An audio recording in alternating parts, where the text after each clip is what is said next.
Hello, can you hear me? Hi, Ellie. Yes, we can. Okay, thank you.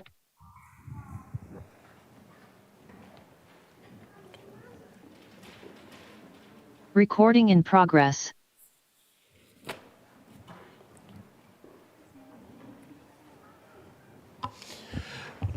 Good evening, everybody. I'd like to welcome everyone to the Hayward City Council meeting on April 18th, 2023. And I'd like to invite Mayor Pro Tem Angela Andrews to say the Pledge of Allegiance. Thank you, Mayor. Everyone, please stand if you can.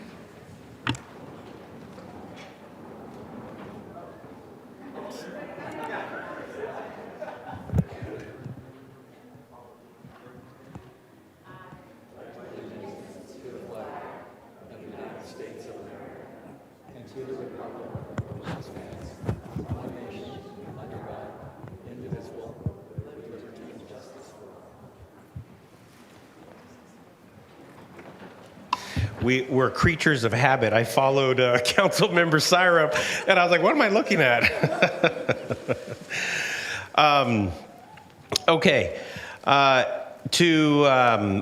Madam City Clerk, if you can take the roll. Yes, Mr. Mayor. Good evening. Councilmember Andrews. Present. Councilmember Goldstein. Here. Councilmember Roach. Here. Councilmember Syrup. Present. Councilmember Cermeño. Here. Mayor Salinas. Present. Thank you. Okay. Our next item on the agenda is a special item. I am pleased to announce that we are bringing in a new member of the City Council, Planning Commissioner Ray Bonilla. And I didn't know Commissioner Bonilla had so many family members to participate this evening, but you always impress us, Commissioner. Commissioner Bonilla succeeds, of course, formerly Councilmember Marquez, but now, today, she's Alameda County Supervisor Marquez of District 2, and I believe the supervisor is in the room. So, ladies and gentlemen. And we're all very happy that Commissioner Bonilla will be joining us, and he will be joining us the moment I stop talking. So, Madam City Clerk, you can proceed to administer the oath of office. Thank you, Mr. Mayor. Mr. Ray Bonilla Jr., if you could please join me. Okay,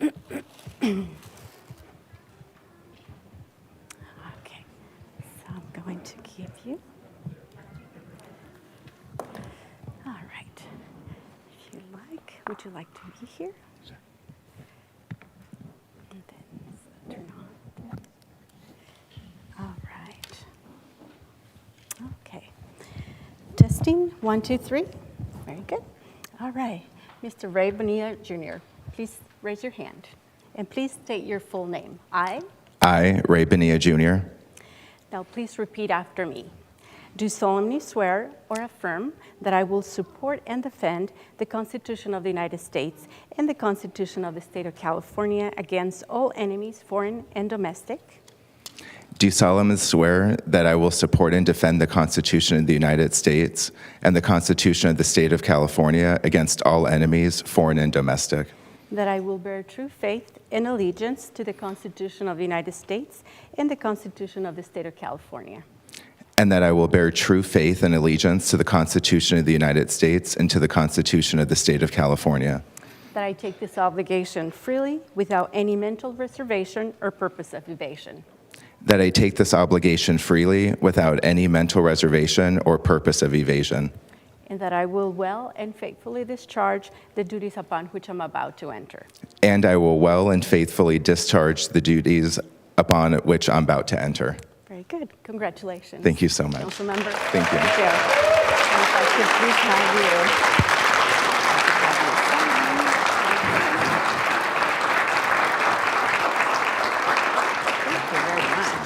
Thank you very much. I'll go ahead and take this one. Mayor, council members, city staff, community members, I present to you Councilmember Ray Bonilla Jr.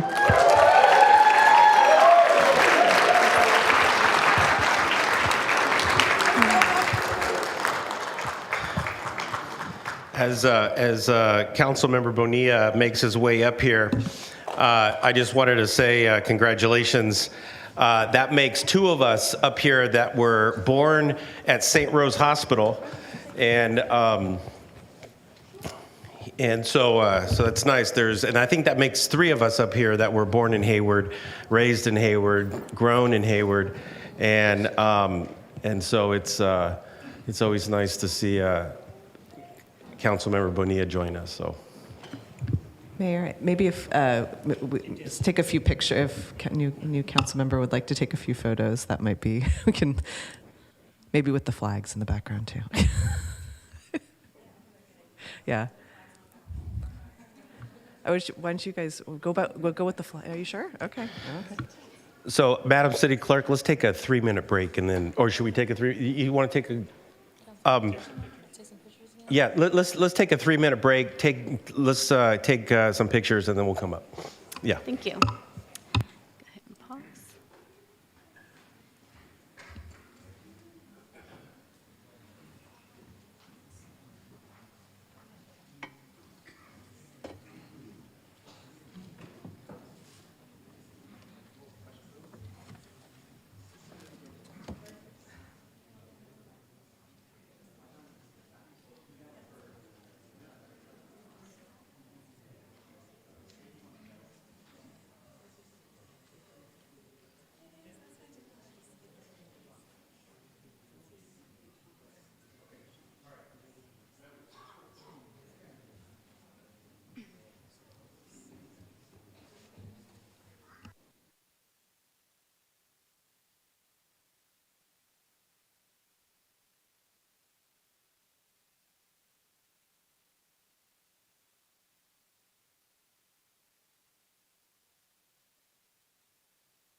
Let's give another big round of applause.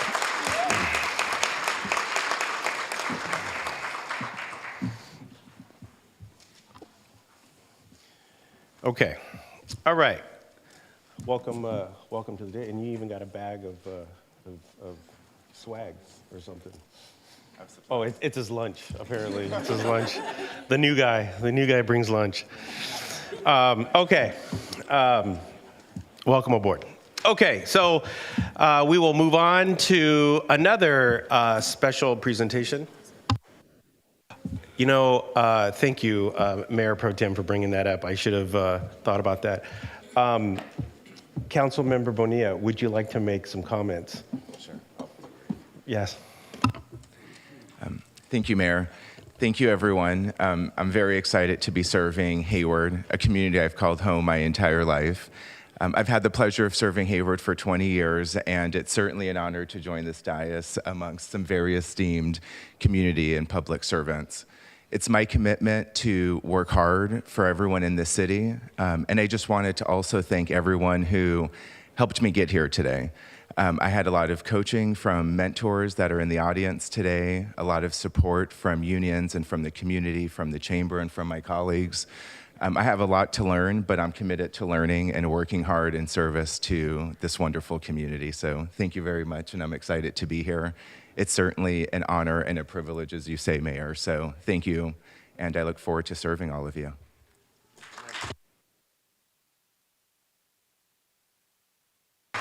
Wonderful. Thank you. Okay. It's nice to have a full dais again, so welcome. Okay, like to move on. We have another wonderful event. This is an event that we do every year, and it's the Earth Day Poster and Writing Contest Awards. And so what I'm going to do is I'm going to walk down there with Mayor Pro Tem Andrews, and I have some brief notes to read, and then Mayor Pro Tem will then take it over after that. Okay? All right.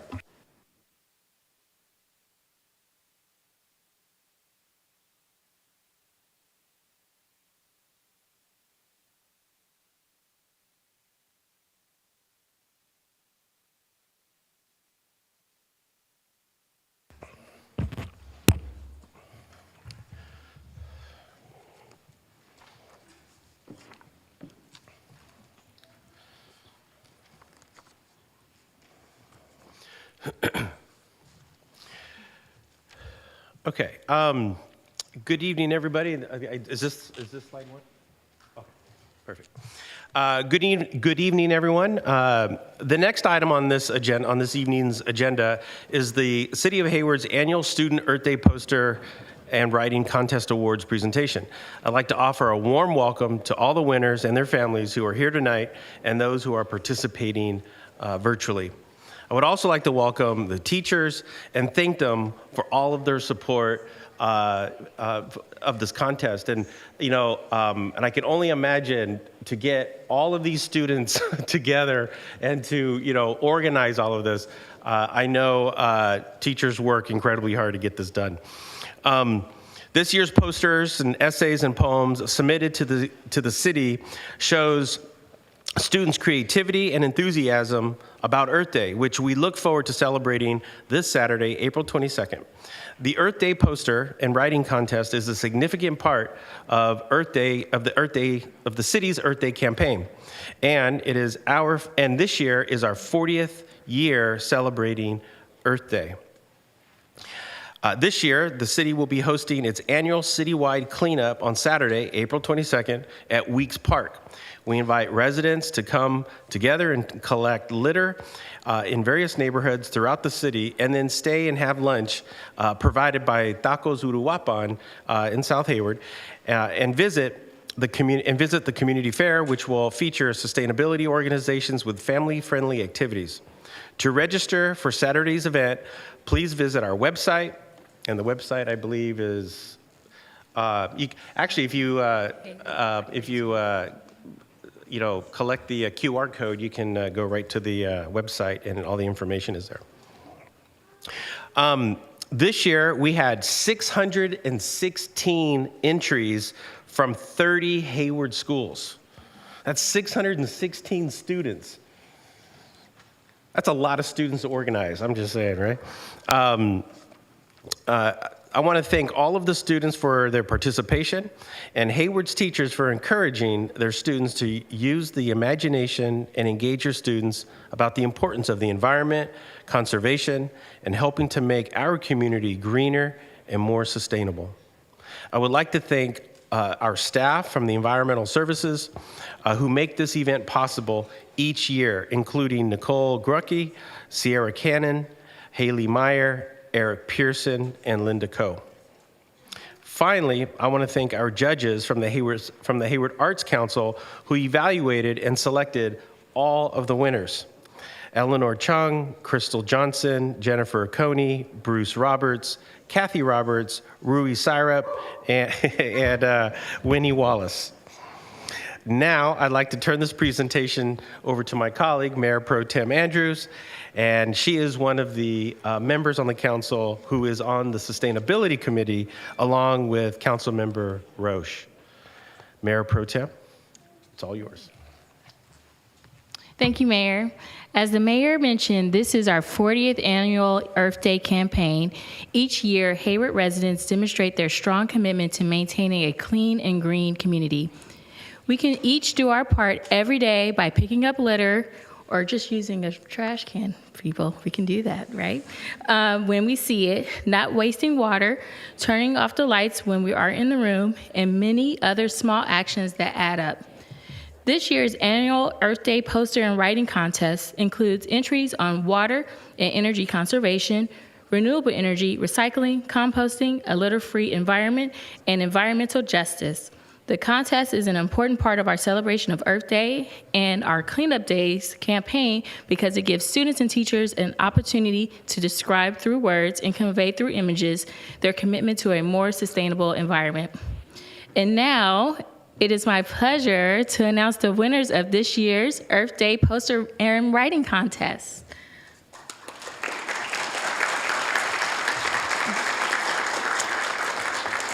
So family members, you're invited to come up and take pictures as your child receives their award. Each of our winners will receive a gift card that can be used at a variety of stores in Hayward. Second place winners will receive a $150 gift card, and our first place winners will receive a $200 gift card. The gift card is attached to the back of your framed certificate. Those participating virtually will receive their gift card in the mail after the ceremony. I would like to remind all of the student winners to stay until the end of the presentation for the chance to win one of 2 bonus prizes.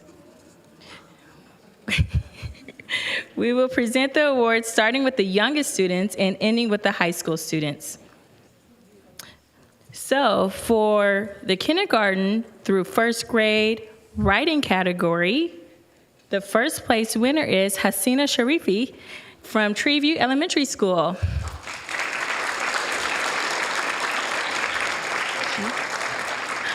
you are.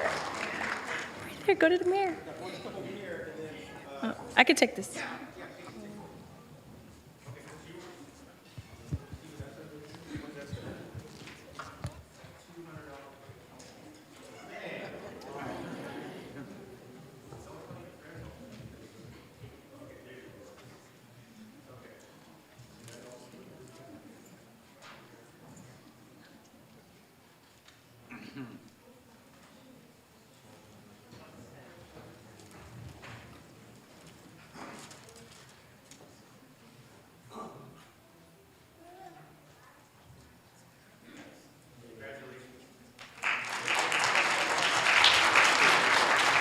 All right.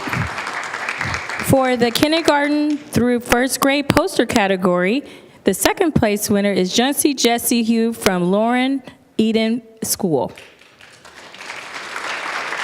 Is Jesse here?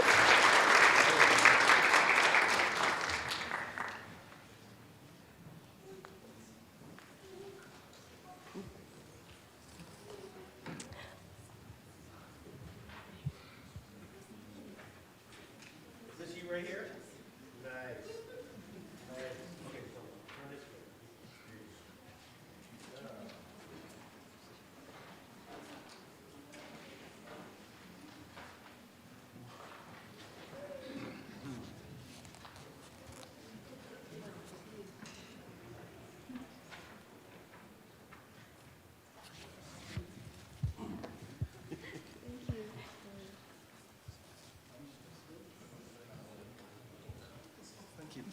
All right.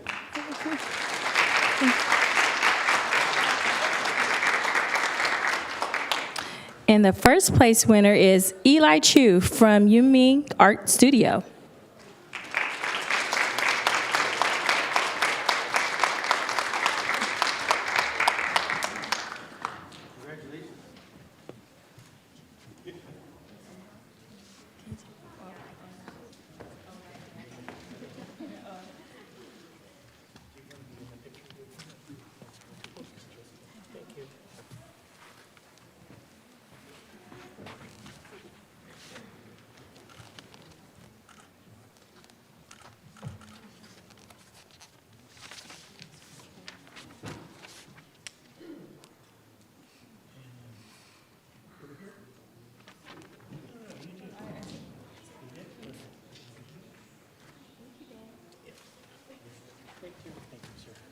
Congratulations.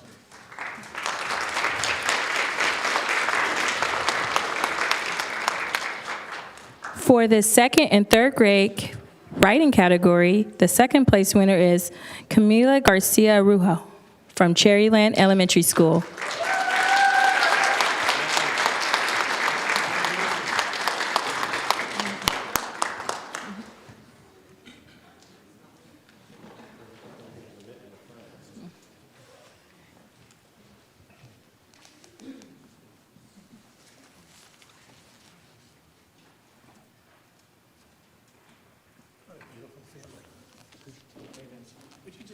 sure that it came out good.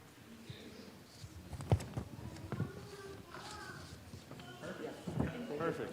Nice. The first place winner is Annabelle Sophie Leon Hernandez from Schaefer Park Elementary School. What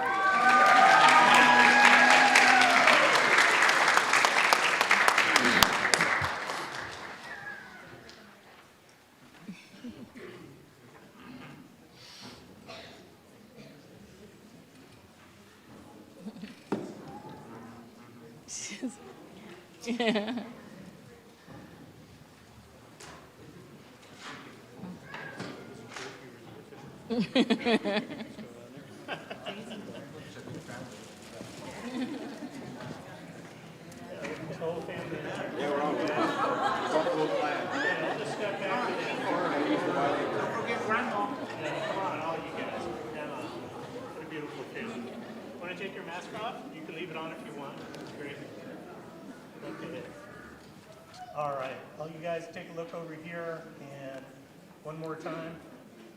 That's great. Thank you.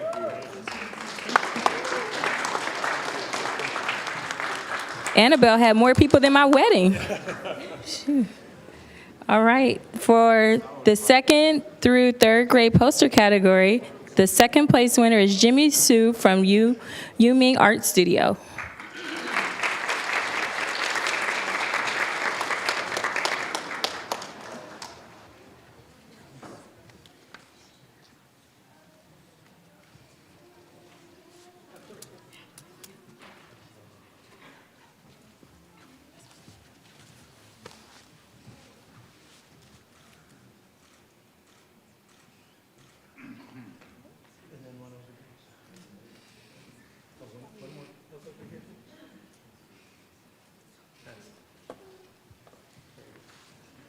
Jimmy's bringing the bow tie back.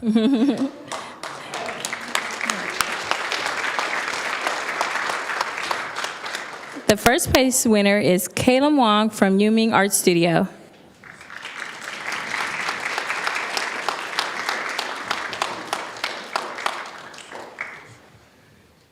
Hey, we got the same colors on. Congratulations. Matching. We got the same suit on. Okay, look over here. Hold it. There you go. And then. Yeah, yeah.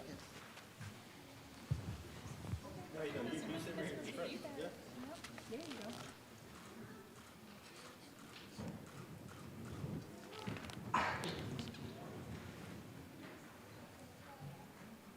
Okay. Thank you.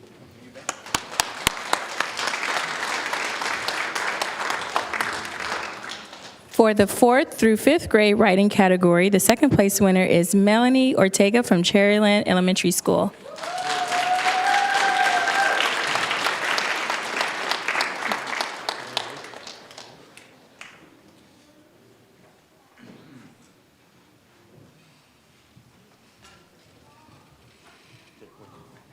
Take one with the mayor.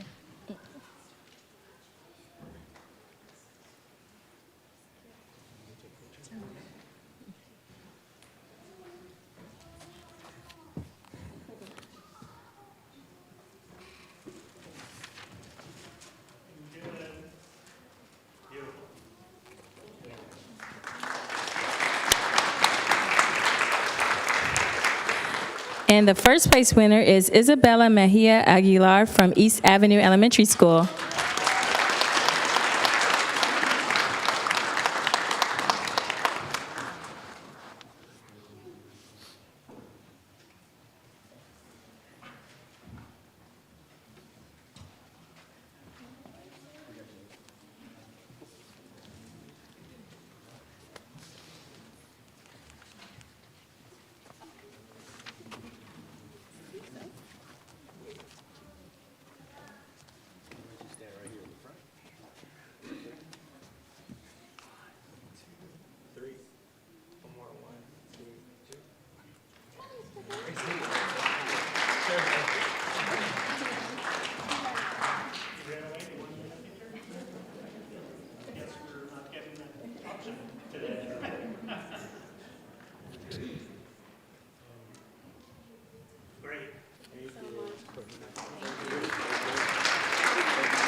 For the 4th through 5th grade poster category, the second place winner is Angus Yao from Mine Art Studio.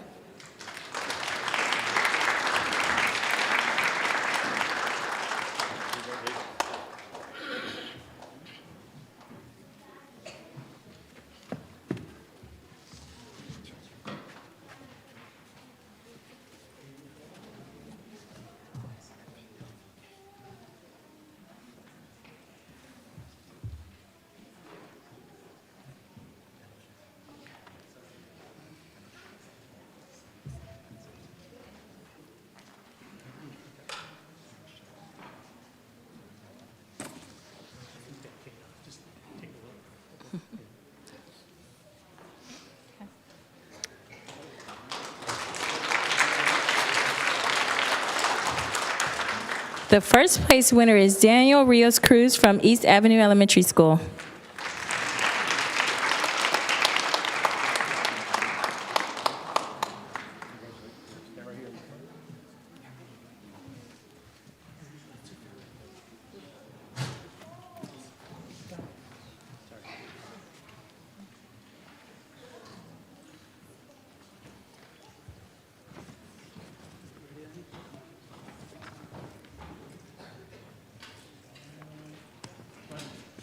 That is your smile? Okay. I'll do one more. Very nice. Thank you. You're very welcome. Congratulations. The teacher.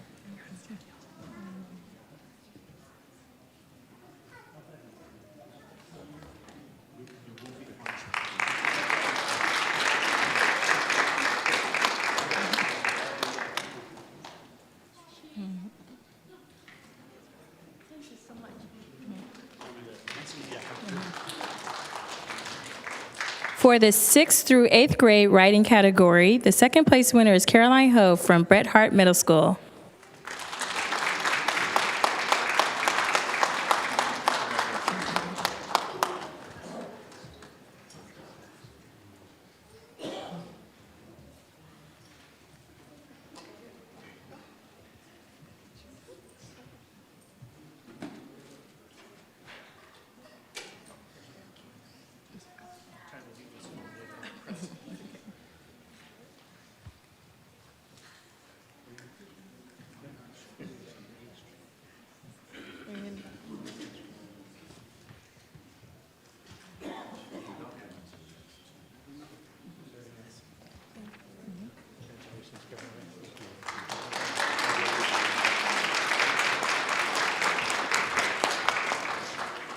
And the first place winner is Tobias Riep from All Saints Catholic School.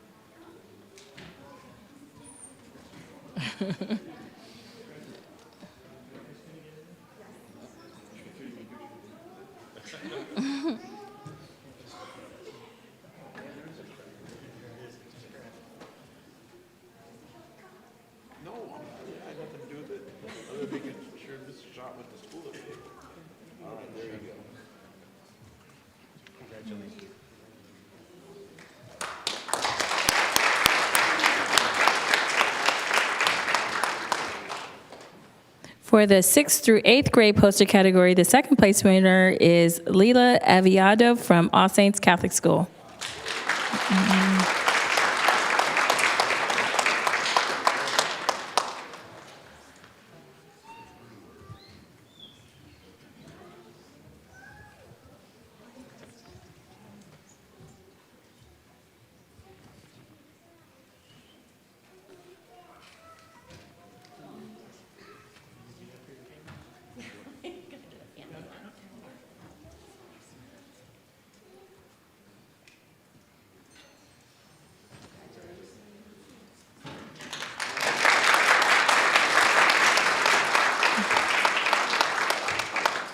The first place winner is Alice Almanza from Martin Luther King Jr. Middle School.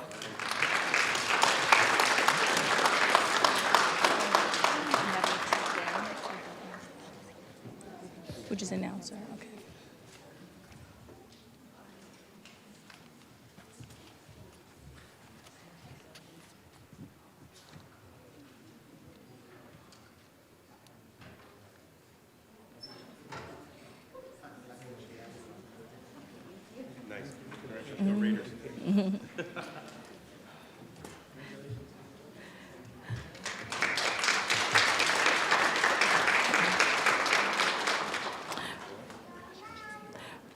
So for the high school writing category, the second place winner is Malaya Oroma from Mount Eden High School. Are you here tonight?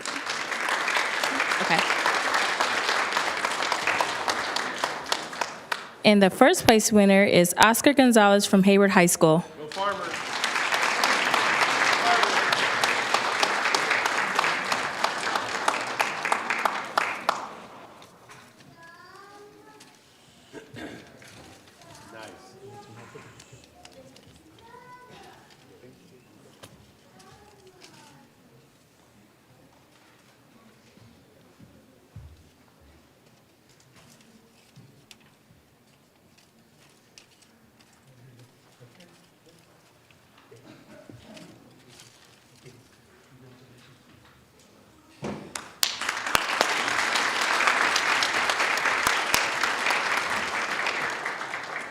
For the high school poster category, the second place winner is Selena Vara from Hayward High School.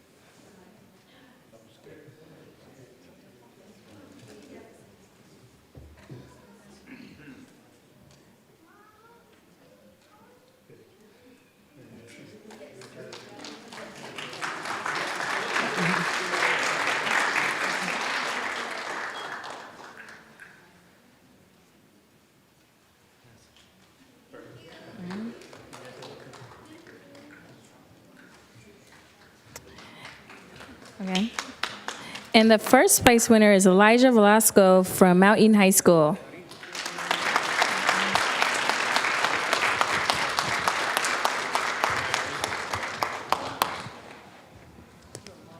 You go on. Yeah, my brother and my sister. Yeah. Yeah.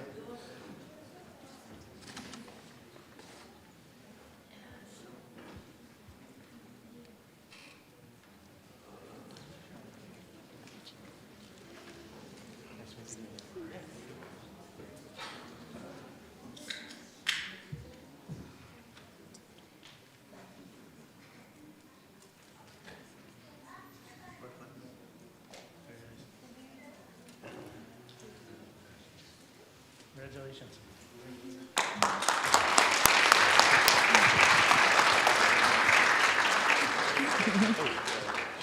Now we would like to acknowledge some of the Hayward's finest teachers.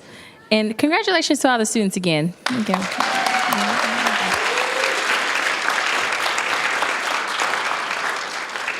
And thank you, teachers, for encouraging your students to participate in this event and helping them along the way. And each teacher with a first place poster or writing winner will receive a $100 gift card. Each teacher with a second place winner will receive a $75 gift card. These gift cards can be used at a variety of stores in Hayward. If you're attending virtually, we will mail you your gift card after the ceremony. We will first recognize the teachers of writing category winners. We ask that you remain standing near the mayor until all of the teachers have been recognized and a photo taken. With the following teachers, please come forward to accept their gift cards. Marcelina Schilling from Treeview Elementary School.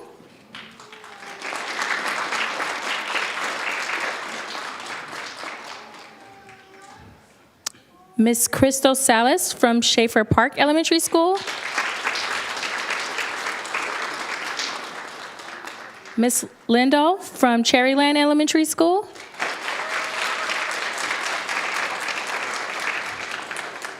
Jeffrey Liu from East Avenue Elementary School. Miss Blair Phelan from Cherryland Elementary School. Kara Schott from All Saints Catholic.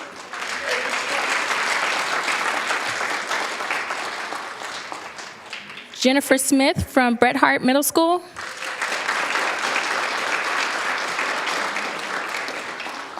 Joel Ochoa from Hayward High. And E. Ronnie Cotto from Mount Eden High School.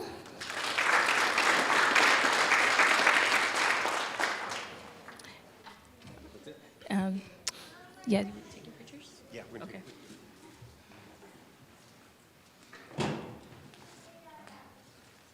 And congratulations to these teachers. Give them a round of applause.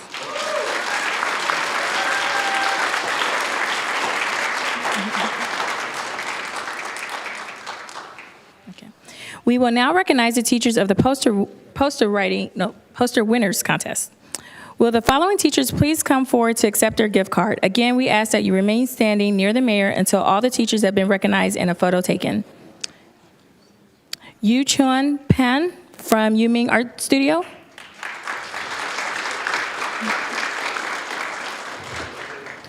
Hai Jing Hu from Yuming Art Studio.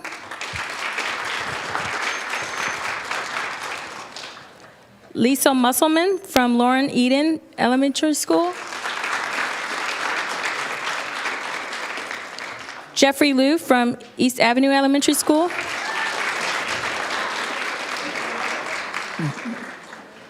Tifa Zahn from Mine Art Studio. Mr. Kirch from Martin Luther King Jr. Middle School. Jennifer Diaz from All Saints Catholic School.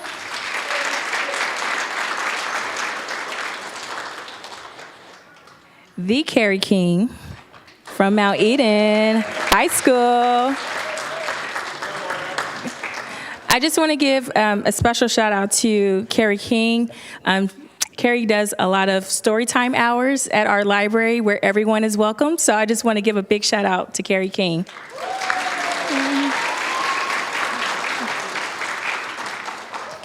Elaine Bird from Hayward High School.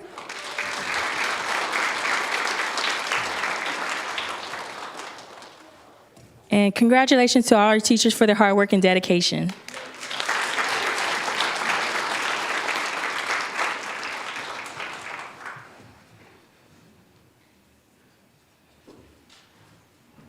Yeah, get that arm out. She knows what's up.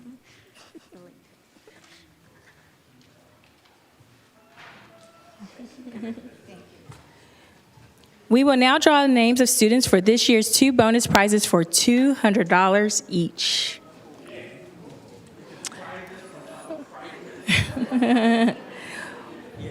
One basket contains names of all the poster winners, and the other basket contains all the names of the writing winners. Before we move on, I'd like to invite the fire chief. Chief Contreras, would you come down here and help us?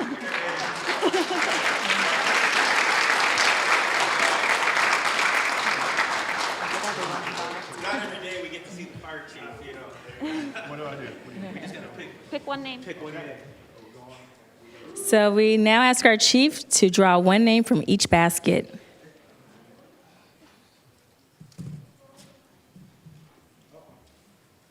Angus Yao from Yuming Art Studio.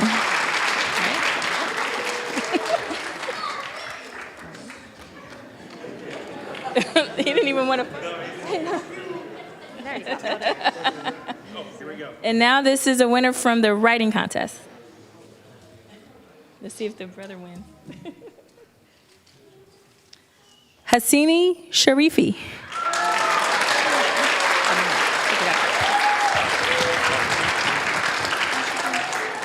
From Treeview Elementary School.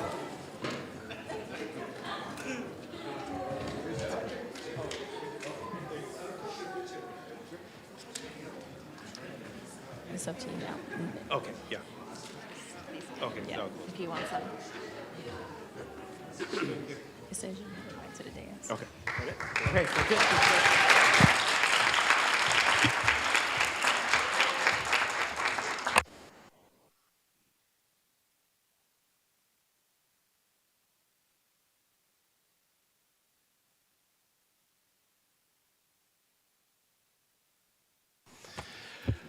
Well, let's give all the students and the teachers and everybody another big round of applause.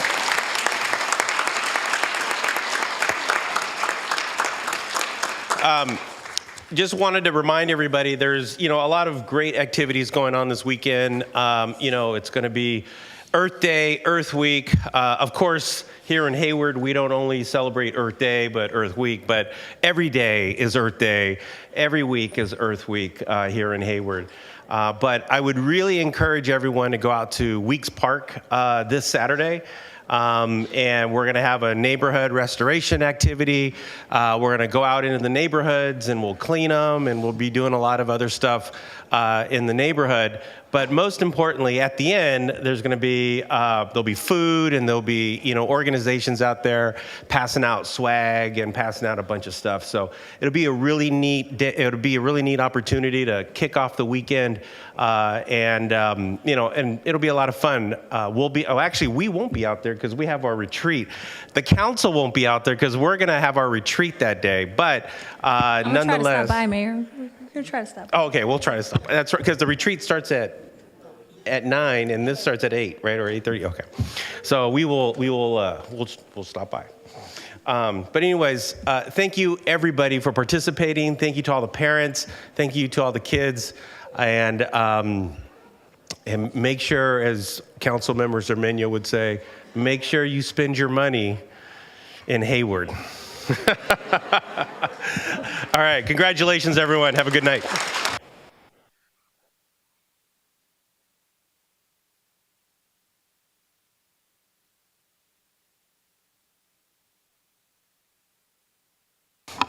And I believe there's something down. Is there something downstairs? There's like a little reception downstairs for all the students and the families. Yeah, there's refreshments and stuff. So.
Councilmember Bonilla.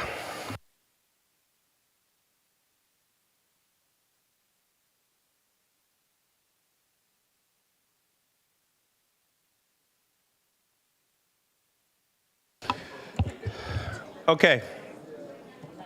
I'd like to reconvene the meeting and we can proceed. Our next item is public comments, and this is reserved for anybody in the public who would like to make a public comment on something that's on the agenda or something that is not on the agenda. Is there anybody in the audience would like to make a public comment, or anybody online that would like to make a public comment? And I have two people online that would like to make a public comment, and I'd like to call up Diane Castleberry. You can go ahead and key up. Yes, can you hear me? Yes. Wonderful. Thank you, Mayor Salinas and members of the City Council, and congratulations to newly appointed Councilmember Bonilla, and also to Elisa Marquez on her appointment to the Alameda County Board of Supervisors. My name is Diane Castleberry. I'm with AC Transit, and I would like to share a public service announcement.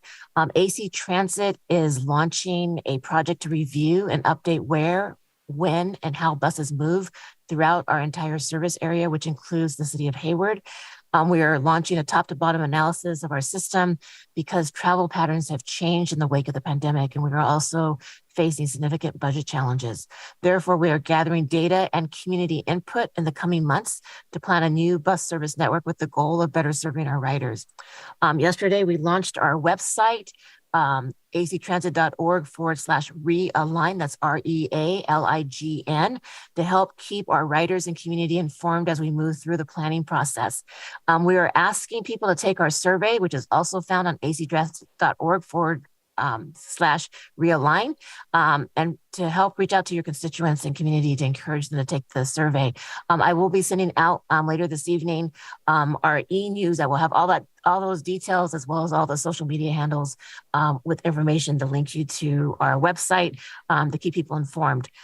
So, this survey, we're hoping the results will help us understand better what's important, identify priority destinations and connections, help weigh in on trade-off and priority discussions, as well as inform the development of our draft set of guiding principles that will serve as a foundation for the development of our new service plan. So we will be going through several phases.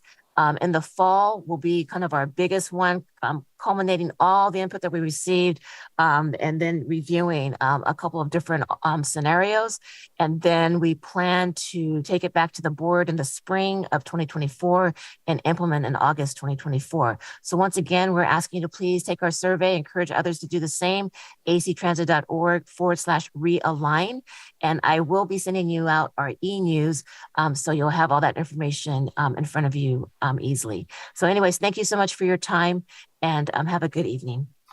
Thank you. I'd like to call on the next caller, which is TJ from Hayward Concerned Citizens. Hello, Council, and welcome, Council Member Bonilla. I'm TJ with Hayward Concerned Citizens. This is an impromptu comment, but I felt inspired by the Earth Day Awards that we just saw. Congratulations to all of those wonderful, talented kids. I just wanted to take a moment to acknowledge all of our neighbors in our community who take the time to go out individually and in groups to clean their yards, their spaces, their blocks, their freeway on and off ramps, etc., doing their small part to help keep Hayward clean and green.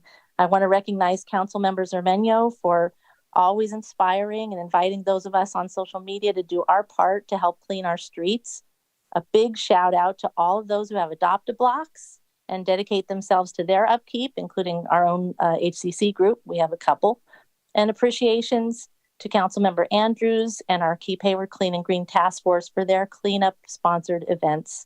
Especially with the nicer spring weather here and more people out and about, I just wanted to assure that all of your efforts to keep our city, our neighborhoods and our parks picked up and looking good certainly don't go unnoticed. Thank you all. Thank you. And I believe there is no more public comment. I'd like to close public comment. Oh, We have one.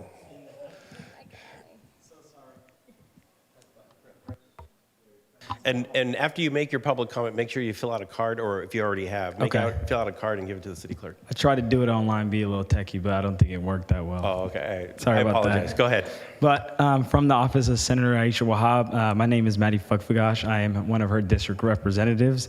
We are here to congratulate Ray Bonilla and, of course, the City Council. Hayward has a special place in Senator Aisha Wahab's heart, and we wanted to personally come out here and congratulate you on your appointment, and a letter of support and recommendation, and a little note at the end for you.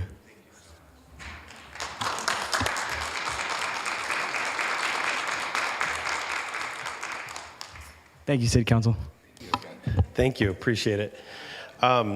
Okay, so I believe that no more public comment. I'd like to close public comment and move on to city manager's report.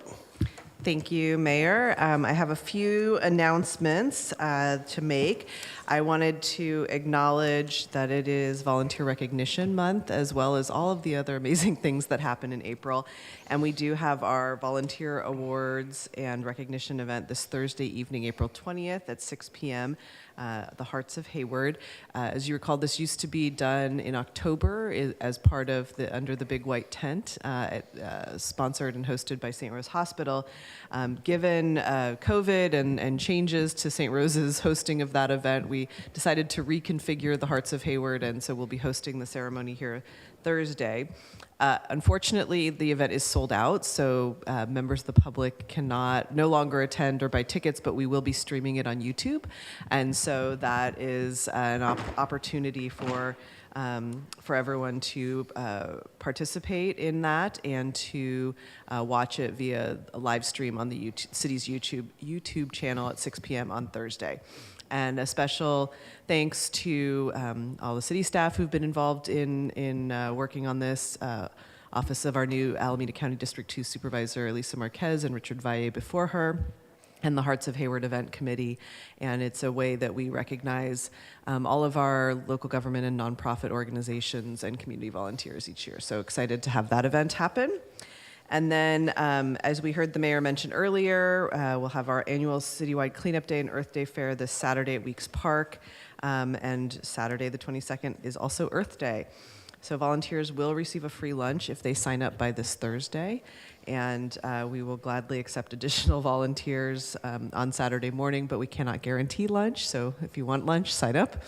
And then again, everyone will collect litter in the surrounding neighborhoods and then enjoy a community fair featuring local organizations. If you want details, you can go to the city's website and search Earth Day 2023 for further information.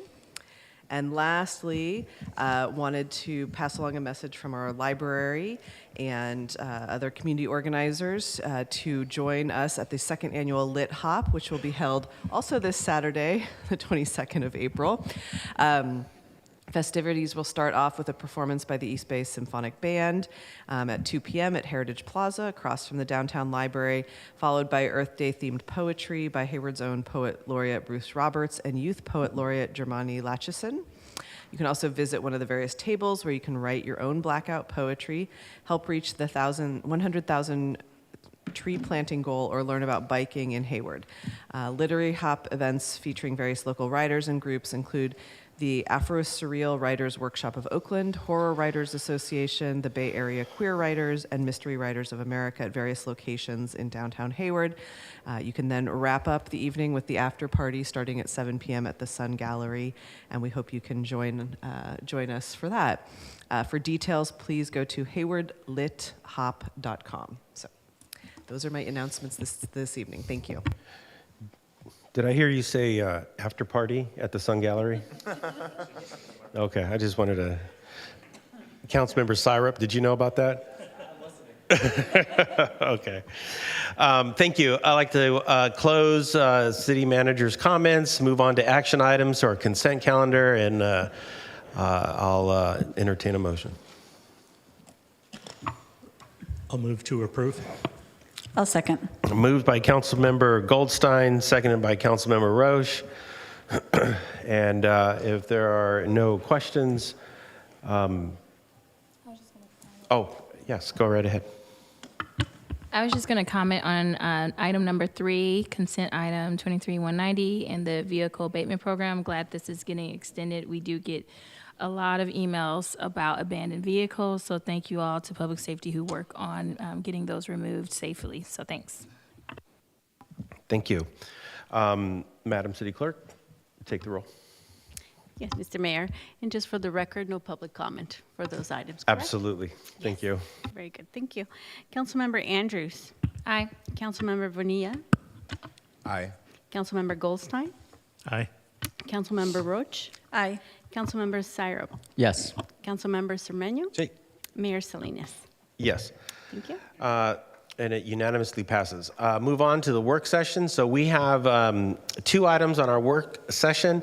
First item is item number 5, which is the utility rate adjustments. Review recommended fiscal year 2024 and fiscal year 2025 water, sewer, and recycle water rates and connection fees. And I believe our very own Professor Amiri will launch this. Yes, thank you very much, and good evening, Mr. Mayor and council members, and congratulations, new council member Bonilla. This is a work session, as you mentioned, on proposed water, wastewater, and recycled water rates and connection fees for water and sewer. As you know, in the last 2 years, the city either did not implement a rate increase or implemented very small adjustments.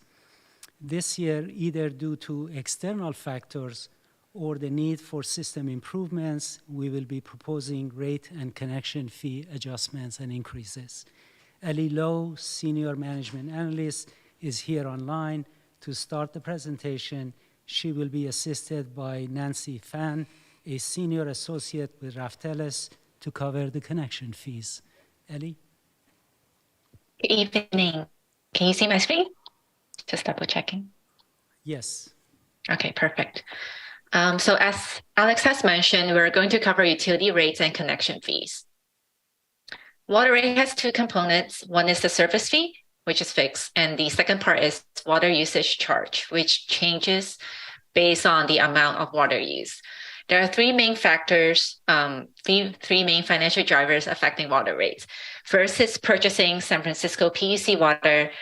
City is 100% dependent on SFPUC water, and approximately 2/3 of the revenue goes to this cost. San Francisco's rate increase was 15.9% last year, and Hayward's rate increase was only 3%. So a substantial amount of the funds we serve, about $8 million, has been spent down last year in order to cushion the impacts of San Francisco's rate increase on Hayward residents and businesses. For fiscal year 24, San Francisco is having another 9.7% increase effective this July. There's also a lot of capital that is needed to provide water services. We want to make sure we have all those infrastructure in place so that when water is there, even in time of crisis like an earthquake. And lastly, we want to make sure there's a healthy reserve policy so that if risks occur, like emergencies or high increases from SFPUC, having these reserved would help us brave through these storms. So moving on to the financial plan. On the left side here is what would happen if we don't increase our rate. We'll lose capital reserve, and this is not financially sustainable. Staff's recommendation is increases of 10% in fiscal year 24 and 10% in fiscal year 25 in order to keep us in the black and meet our revenue requirements. If council decides to step back the reserve policy by 2028, then we need to have 10% each of the next 2 years. Even with the rate increase, we're still going to be comparable with other local agencies. I also wanted to note that these local agencies do not purchase SFPUC's expensive water or get only a small part of it. And when we compare to agencies who get 100% SFPUC water, we're on the lower end. So I want to relate to the cost of water for the daily use. With the proposed rates, the actual cost of water will be very, very low. Now switching over to sewer rates. Residential sewer has 3 tiers. The economy rate is half of the standard rate, and the lifeline rate is a quarter of the standard rate. These are automatically applied when customer uses less water. We're able to tell customers that if you're someone that doesn't use a lot of water, you benefit from it automatically by paying less for sewer. Among other neighboring agencies, Hayward is unique in offering these tier rates. We have this because of the leadership of the council. We have the consumption data ready in our system, and customers can enjoy the lower rates automatically. They don't need to apply for that. As for a non-residential customer, their rate is based on consumption of water and strength of their wastewater. There are 3 main financial drivers affecting sewer rates. First, the operating and maintenance costs. This pays for repairs, supplies, services, such as chemicals for wastewater treatment. And like all other agencies and industries, we're experiencing escalating costs due to global supply chain issues and inflation. Second is capital replacement funds. Staff is planning the Water Pollution Control Facility Phase 2 projects in order to meet the regulatory requirements to reduce nutrients. Future loan repayments for this project are considered when we do the financial plan. And lastly, we want to make sure there's a healthy reserve so funds are readily available to continue operations if emergencies occur. Moving on to the financial plan. On the left side here, this is what will happen if there are no increases and it's not sustainable. We're recommending 7% increases in fiscal year 24 and fiscal year 25 to keep us in the black and to meet the revenue and reserve requirements. This is how we compare with other neighboring agencies. Even with the proposed change, Hayward is still one of the lowest among other agencies. Moving on to the recycled water rate. Similar to water, it has 2 components. One is fixed service fee, and the other is recycled water usage charge. Recycled water rate was last adopted 4 years ago. Like water and sewer rates, keeping the current rates with 0 increases is not sustainable. Staff recommendations to increase by 35% in 24 and 10% in 25. Even with this increase, recycled water customer would still be paying up to 40% less compared to drinking water. When we compare to other agencies, these discounts fall in the mid-range. Now I'm going to turn it over to Nancy Fang, our consultant at Raftelis, to discuss the facilities and connection fees. Thank you so much, Ellie, and good evening, Mayor and City Council. I'll be going over the section on facilities and connection fees tonight. So connection fees are one-time charges that new development pays to connect to any one of your utility system. These fees are used to pay for capital infrastructure required to serve any new customers connecting to your system. And the concept behind these fees is that growth should pay for growth. And what that means is that growth should pay for its fair share of infrastructure that's required to serve said growth.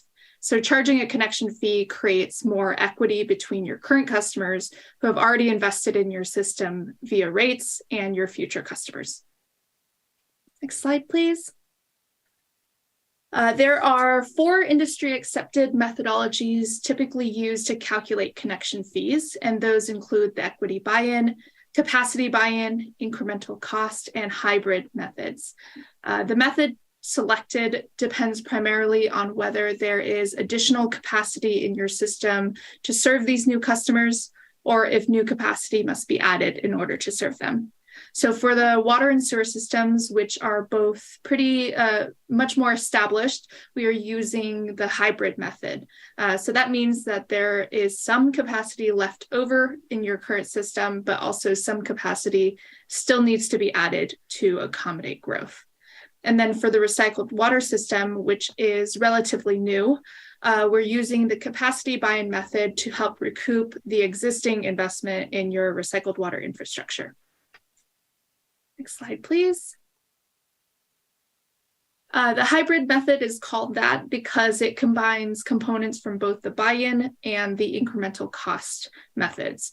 The buy-in component represents the cost of your existing system, and the incremental component represents the future costs required to expand your system.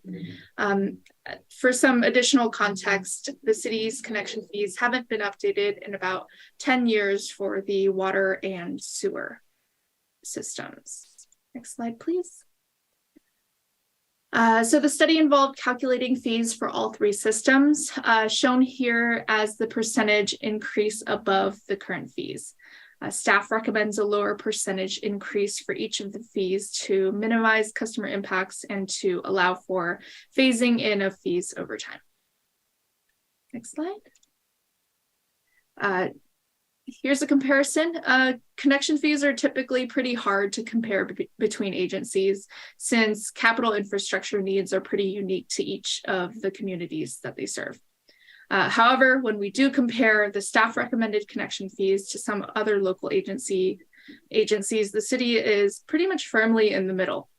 That concludes my slides, so I'm going to hand it back to Ellie to finish off the presentation. Thank you. Thank you, Nancy. So here's the schedule for our rate adoption process. We would like to receive comments and concurrence with the proposed rates from Council today. Notices of proposed rates will be mailed out by May 5th, Friday the May 5th, to all residents and property owners in Hayward. By law, we're only required to notify property owners. However, Hayward has previously notices to tenants as well to be open and transparent. Connection fee is not subject to the same 45-day notice requirement, but will notify any planning or building applicants who may be impacted. We will return to Council on June 20th for public hearing and adoption of rates. If approved by Council, the utility rates will be effective October 1st, 2023 and October 1st, 2024, and connection fees will be effective September 1st, 2023. This concludes the presentation. We would like to receive Council's comments and feedback on this item.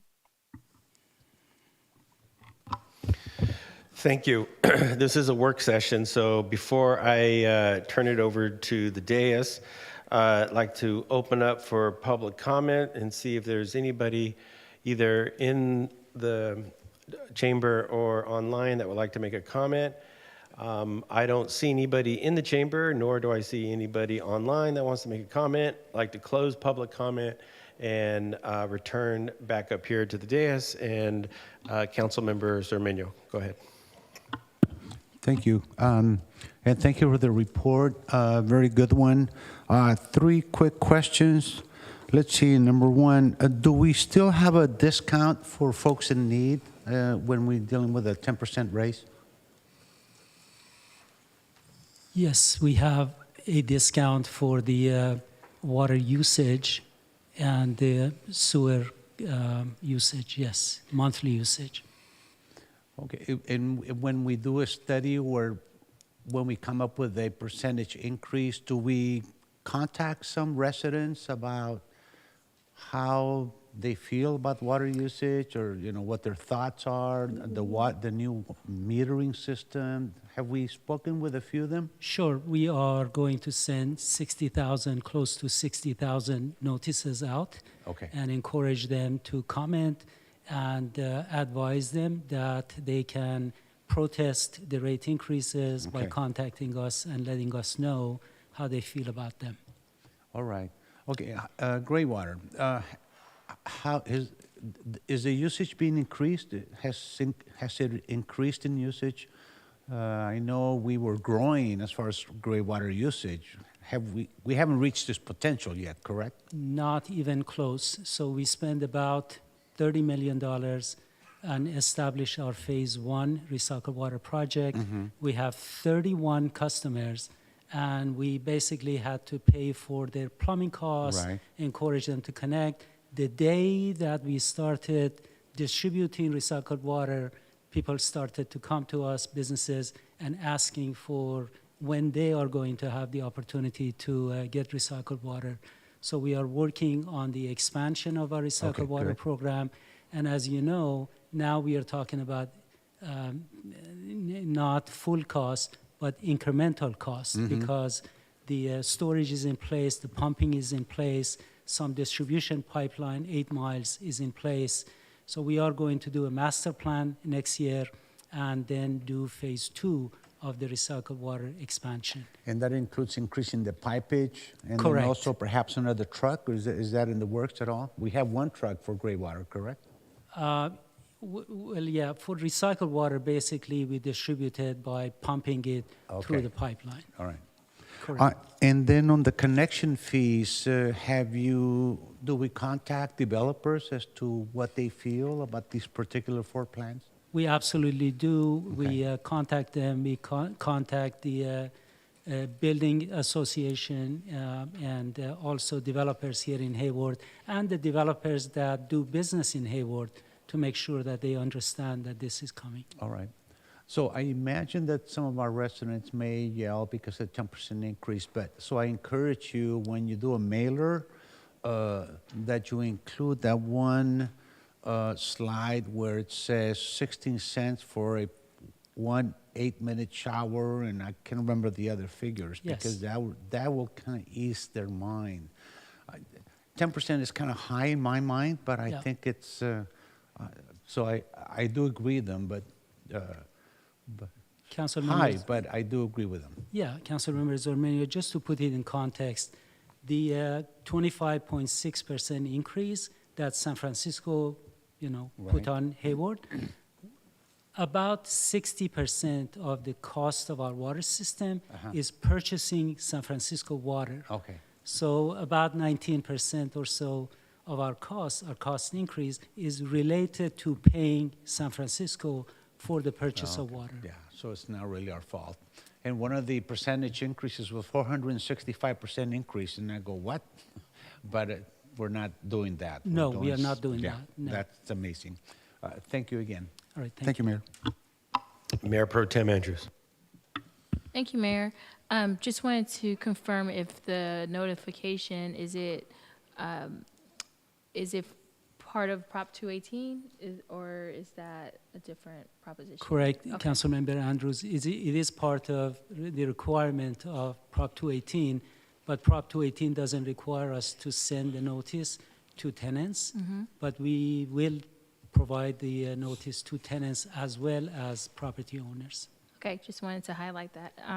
And then also wanted to know, have we looked at East Bay Mud in terms of, I see that you have the slides with the proposed, and just wanted to know if just making sure they're comparable to what we're doing with raising the rates in terms of percentages. I understand there's different infrastructure, but just wanted to see the methodology was the same. That's a great question. For those agencies that we know what they are going to be proposing for next year, we have included their new rates.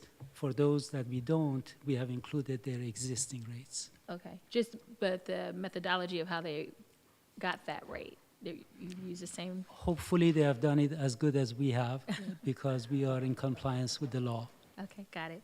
And then I wanted to know if we also are going to look at lessons learned from when we talked about waste management and their rates, as well as East Bay Community Energy. When we did the Renewable 100, we were able to provide an option there, but just wanted to see for community outreach, we're going to be looking at those lessons learned for this. We will, and thank you for the comment. Okay.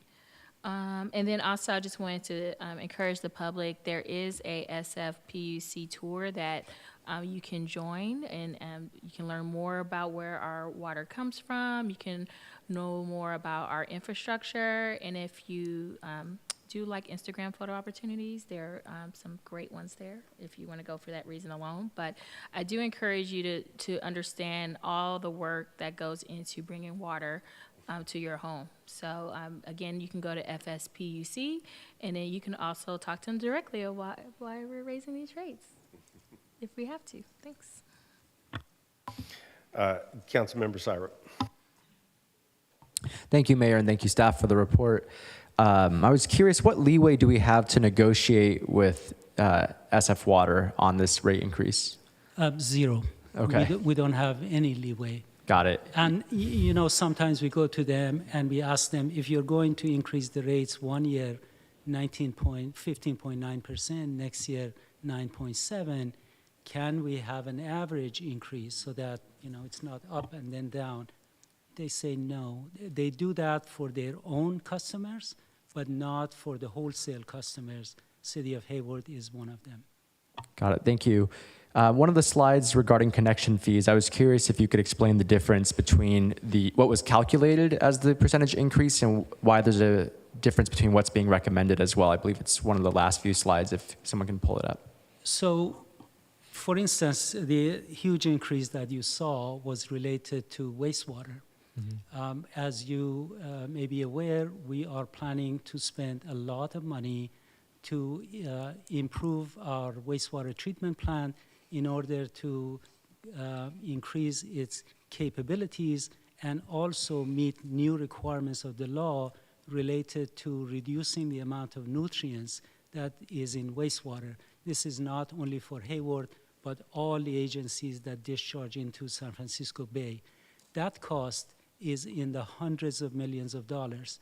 So if we take that into account for our connection fee, the increase is going to be 4 times, 400%. But we know that has all kinds of negative consequences. So we have picked a percentage, 25%, that is still going to keep us in the range, but we'll have opportunities to come back before you in 2 years' time and see what we need to do at that time. Thank you. Who are and I know this is like a pop quiz question, but who are the largest consumers of water in Hayward? I would imagine it would be maybe industrial or large education facilities. I was curious if you could just give me who you might guess it is. So I would say that Pepsi is one of them. RCC is one of them. Shasta is one of them. Some food processors are included in that. There are also industries such as Dow Chemical, previously Roman Haas, that has high water usage. Thank you. Do we differentiate between public benefit uses and commercial uses? So for example, I imagine a hospital or let's say Chabot College might require a lot of water. Are they charged at a different rate than let's say Pepsi or Shasta? They are not. They get the same rate. We'll have to be very careful to make sure that we are in compliance with the law. That is why we actually hired Rafteles 2 years ago, because there was a court issue that related to how the cost of water should be distributed to customers.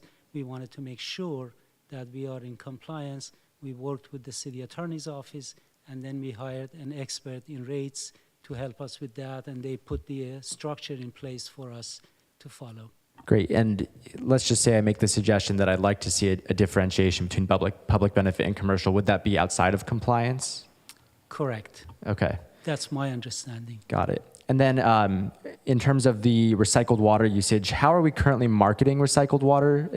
Are there any incentives that exist at the county, state, or federal level for businesses to want to use our services? You said there's an increase in interest. Is that partially the reason why? So there are some monies available in terms of grants for construction of recycled water. We benefited from that for our phase 1. There are low-interest loans that we can benefit from. Those are the benefits that we have. And also the cost of recycled water, which is right now a substitute for irrigation water, is up to 40% less than the cost of drinking water that they replace. So industries are very open to wanting to use it. Right now, all of the recycled water is used for irrigation. We are under a lot of requests to produce recycled water that can be used by industry for cooling and other industrial uses. That would be in phase 2 of our implementation. Thank you. And I just have 2 comments, so I don't have to take a second bite of the apple. I noticed that there were 3 tiers of pricing for residential customers, but only 2 tiers of pricing for commercial users of our water.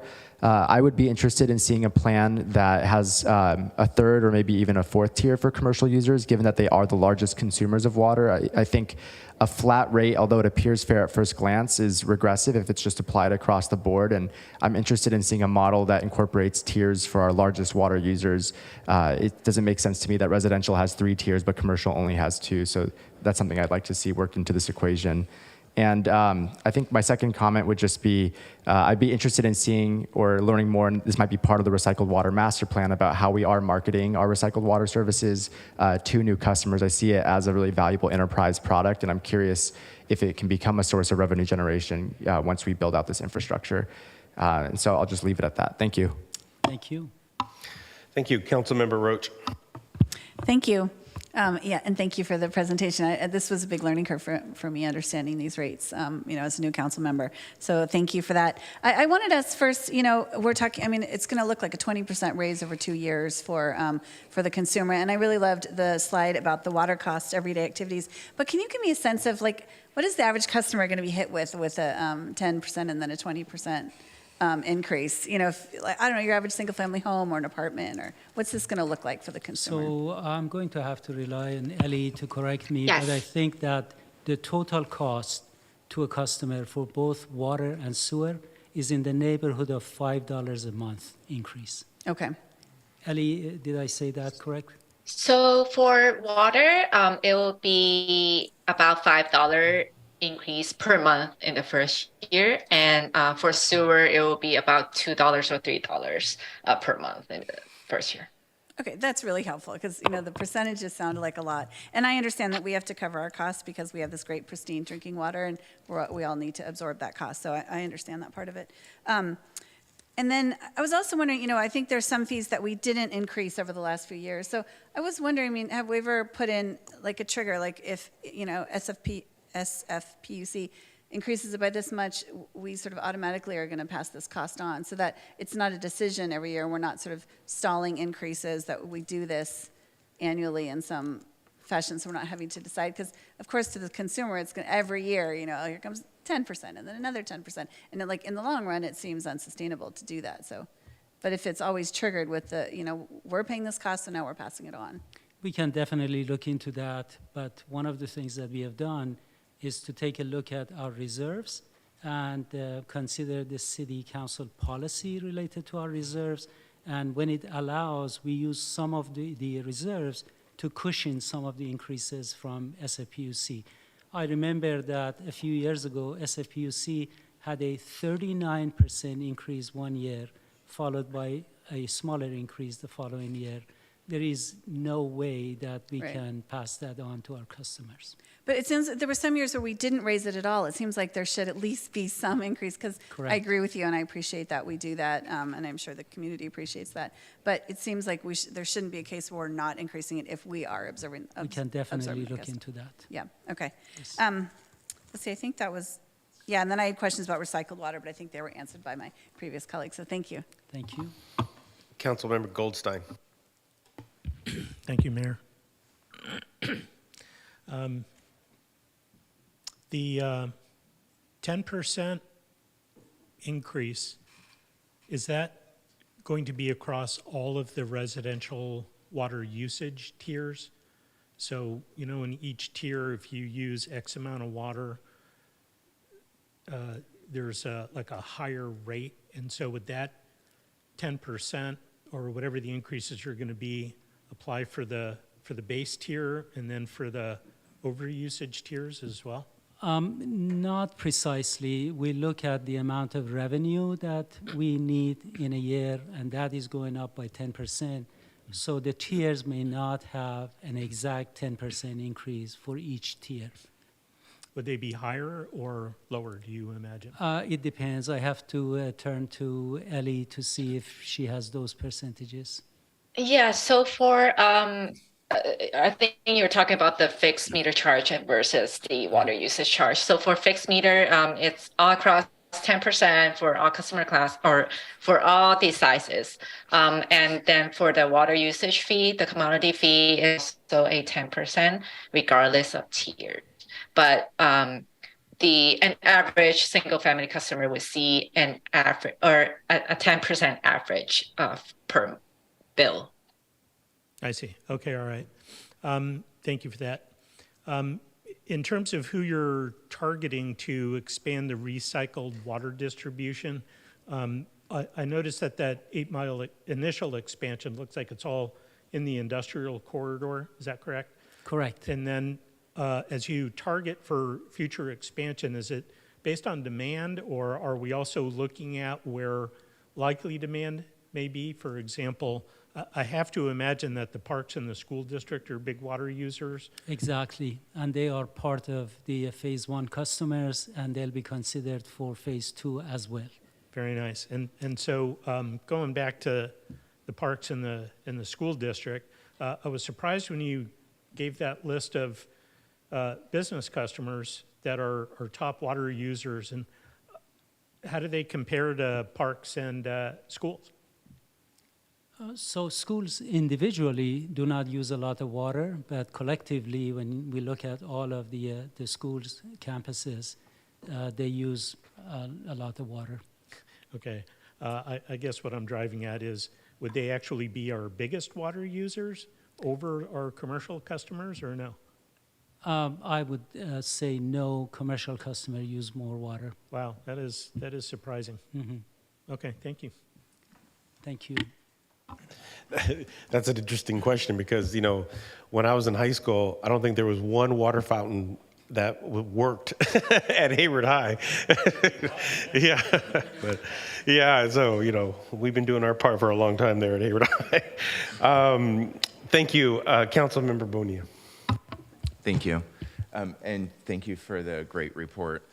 When I was reading this item and thinking through it, I fully recognize the need for us to raise these rates, but I also appreciate the fact that we're doing this in a very thoughtful way that minimizes the rate increases. As we know, a lot of Hayward residents are already cost burdened, so even a 10% increase, can sound like a lot. But I think that this is really the right balance of minimizing, the rate increases as much as possible while balancing the need to maintain reliable and robust utility systems for everyone in Hayward. I kind of had to do the math to make sure that this penciled for myself, and I appreciate, I was going to say Commissioner Roche, but Councilmember Roche's comment around what is this going to look like for the average resident on a monthly basis, and that was also in the report. So, it kind of made me feel a little bit better when I realized that the single-family residential water customers would be, experiencing about a $5.60 per month increase for the first year, and then about $6.20 the second year, for kind of a compounded increase of roughly $11 a month, which sounds a lot more reasonable than 10%, and some of these larger percentages. So I appreciated that. And then same thing with, the sewer fees, $2.70 for the first year would be the monthly increase, and then $2.90 for about $5 compounded over the 2 years. Which I kind of realize at the end of that 2 years, it is going to be roughly about, $200 more a year for single family residents. But I think that strikes the right balance in us being able to make sure that we're able to cover our cost, but also maintain a healthy reserve for capital projects that need to go into maintaining such a robust and vibrant water and sewer system. So I do appreciate that. The numbers that I just shared, though, were really looking at it through the lens of a single-family residential water customer. What I would be interested in understanding is what is the average impact on an apartment dweller? Because I would assume that would be less, and that would probably help the public accept these rates a little bit more easily. Because I know, just the sensitivity to any increases is tough for all of us right now. And then I guess I would also want to know from kind of a business perspective, what's the average impact on businesses? What does it look like on a monthly average for, let's say, our smaller businesses versus our, largest maybe 100 businesses? Just so I can kind of, see what that looks like from a dollars and cents perspective. And then the question that I had is, the commercial water bill comparison for local, folks that aren't using San Francisco public utilities for water, we seem to be amongst the highest. So, when I was thinking about this from a developer perspective, which I'm not, but, it's like San Leandro, Union City, kind of these neighboring cities adjacent to us aren't users of San Francisco Public Utility water. So do you think that this creates some sort of, does it make us less attractive or create some sort of, does it make us less competitive, with these rates as compared to local jurisdictions that are nearby us that may have lower rates? So those industrial customers that care about water, and water is, a high cost of doing business, they want to come to Hayward because of the quality of water. We get 100% of our water from San Francisco. The snow melt of Hetch Hetchy that comes here, it is not a mix of groundwater with, its issues, especially now with PFAS and PFOS and other issues, or state water that comes from Delta, and then a little mix of Hetch Hetchy maybe to make it drinkable and sweet. Here is 100% San Francisco water, so they come here. And we can share that chart with you. It's not that our cost is way out there, but when you compare it to some neighboring agencies, maybe it's like 5% higher because we have to pay for the high costs. Well, and it sounds like that higher cost is justified by the higher quality of water that Hayward residents and businesses are receiving. Exactly. So thank you for that. And speaking of the agreement with the San Francisco Public Utilities Commission, I do think it's a good one. I know that, we have a sweet deal with them, and we've had it for a while, so I would love to see us keep that. I also appreciate how it is we're smoothing the cost that, that we received, to our residents so that we're just not, passing on 15%, and then another 9%. So, as I understand it, 2/3 of the water revenue goes to purchase the water. The Correct. other 1/3 goes to sort of, run the system and, operate and Operations and cost maintenance, yes. So I guess, those are sort of in our control. So what I was wondering is, what's the driver for increasing that 1/3 by 10% as well? That is a great question. Part of that other cost pays for replacing our aging systems. One of the things that council has set for us as a goal is to replace up to 3 miles of water line, 3 miles of sewer line. The cost of replacing water line and sewer line has gone up by 30% over 1 year. So we are struggling to meet the mandate of council and keep the cost under control. We are increasing the amount of transfer from the water operating budget to a capital budget in order to meet even 2.5 months of increase. Oops, I'm sorry. So the cost has gone up, and we are trying to make sure that we come close to the mandate that the council has set for us. Excellent. Thanks for helping me understand this. And then Councilmember Zermenios, I appreciated his comment around, are we retaining the low income bi-monthly service fee reductions? And that answer is yes, which is Absolutely. good. I know Correct. that my family and my friends have relied on that in the past, so I appreciate that. And I also appreciate that, the connection and installation fees that we're going to be raising go to subsidize that 35% reduction for some of our lowest income community members. So I like kind of how all of this is coming into play. And I was trying to connect all these dots as I was reading this, so it all made sense for this first read. And then I also applaud Hayward for being amongst the lowest per capita water users in the Bay Area. We are. That's pretty amazing. We are absolutely so. Great to hear that. Okay, so going to the sewer rates, I believe that these proposed adjustments too, make sense at 7%. We want to make sure that we're able to fund our capital upgrades with this, like you were mentioning, for the water, but we need to do it on the sewer side as well. And I also appreciate that our rates are amongst the lowest compared to nearby agencies as well. Let's see here, recycled water. What I wanted to know here was, I support the service fee increases there. It's actually I'll go to the sustainability. On page 12 of the staff report, it talks about the city's water conservation programs. Yes. What I was wondering is, how does the city get the word out about the water conservation programs to make sure that our community is aware of it and taking advantage of it? So our website and also our water bills that we send to our customers, we include information in the water bill regarding all the rebates that are available, encourage our customers to apply. All right. I guess I got to take a better look at my water bill then. And then, as it relates to the connection fees, this is kind of my final question. I appreciate that, they haven't been adjusted for over a decade, so I do agree that it's time to do that, and I think that these increases are, relatively modest, so I do support them. It says that we're going to do phased increases in this space of 10% in water and recycled water connection fees and 25% in sewer.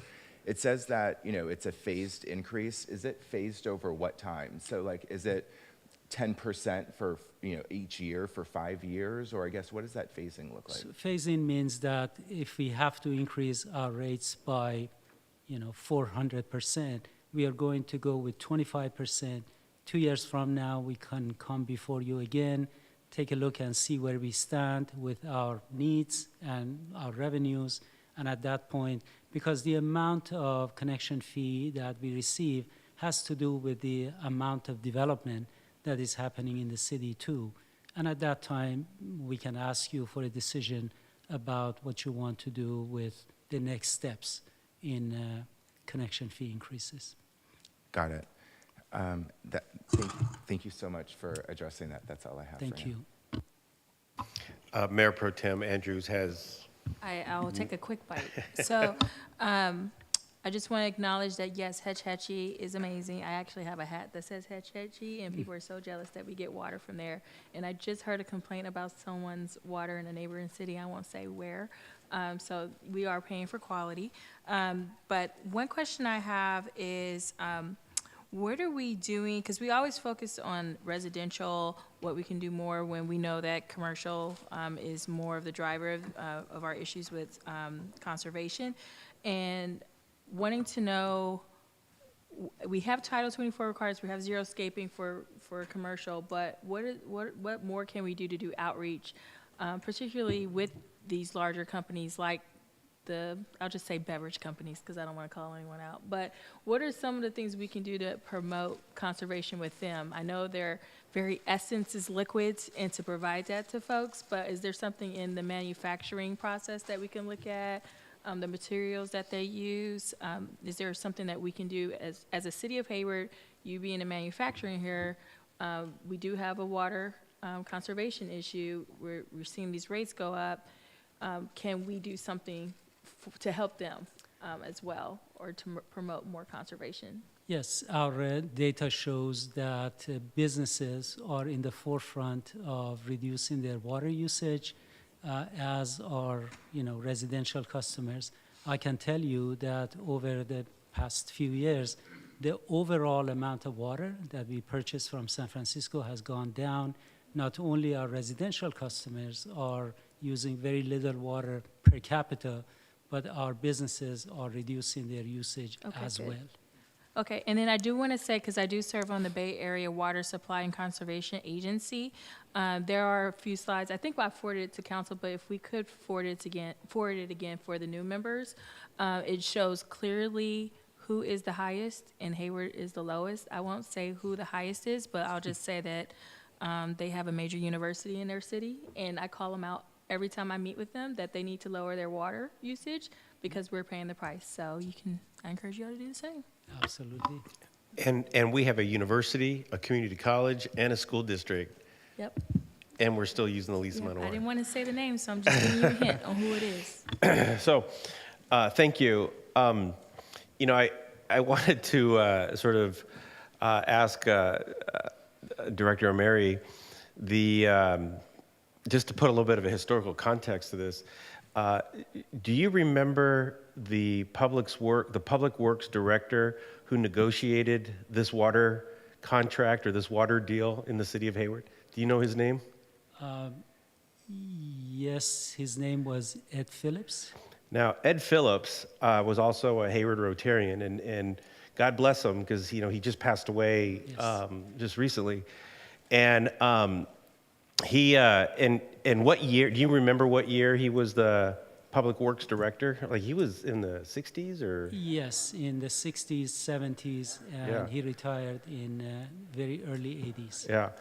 So I ask you that, and I asked that question because Mr. Phillips, and I know council members Armenio and I and Goldstein are Rotarians. When Mr. Phillips walked into the Rotary meetings, talk about a major flex. This guy would just, there's another retired public works director that's in Rotary. And, when Mr. Phillips passed away, when people eulogized him at the next Rotary meeting and just, made these wonderful comments and wonderful remarks, the single most significant contribution that everyone in the room cited was the contract for Hetchy back in the 60s that he negotiated for the city of Hayward, and that we have never left. And so, it just, it just shows you, even earlier today when we were doing the Earth Day, we've been doing this for 40 years, and the legacy of Mr. Phillips, is incredible. It just shows you, all the data that we've been talking about up here, our usage fees, and just sort of all of this. Yes. The vision that Mr. Phillips had for this city, I think we're seeing it today, and it's completely being realized.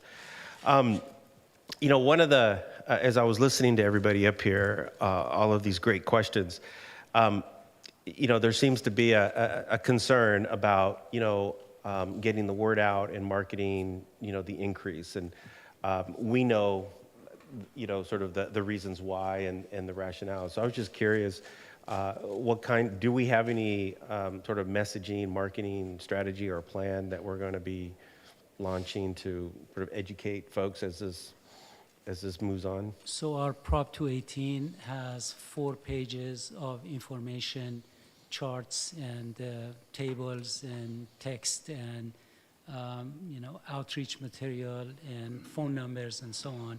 They can reach out to us, or they can have the information.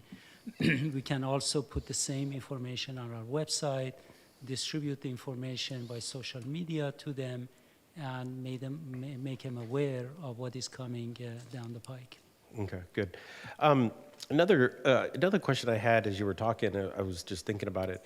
I know in the past, in earlier years, we have raised our rates with the anticipation of infrastructure to either replace or to rehabilitate or something like that. Is there a place where that we can track those projects or progress on those projects? Or, do we know how those projects are coming along? As we're raising fees, people are going to be asking the question, right? Like, where's the money being going to? And can we point them to somewhere where we can say, well, there are infrastructural things that we've been working on, this is where you can go to look at what's been being done. Yeah, the first place would be our capital improvement program. Yeah. I can tell you that projects that are going on in utilities right now, they are in construction, they are in design, they are in preliminary planning in different stages. The major project at the plant is, as I mentioned, going to cost about $200 million to construct. It is in design right now, and the information is available online in our CIP and so on. Great. Thank you. Appreciate it. Thank you, staff, for this great report. I know it was 20 slides, not 5 slides, but I gave, considering the topic, I gave you a little extra room. So. Honestly, we reduced it from 47. Yeah, I know. I was told earlier that you had 47 slides, and so Next time, we'll expect 5. Got it. Thank you very much, Mr. Mayor and council you. members. Appreciate it. Councilmember Sire, yeah, go ahead. Just a quick request ahead of the next time this comes before council. I'd like to see some data on just who our largest water users are by segment and what percentage of the water they're using and what percent of our total water revenue is coming from these different segments as well. As long as we don't have to disclose how much water they use, we can tell you that these are the largest and, from the largest to small. Great. It doesn't have to be tonight, obviously, but I look forward to that information. Thank you. Mm-hmm. Thank you. Wonderful, thank you. Okay, so I'd like to close that item and move on to item number 6, which is the residential design study work session, options and recommendations report for the Hayward Residential Design Study. And this is coming to us by way of the Acting Director of Development Services or her staff.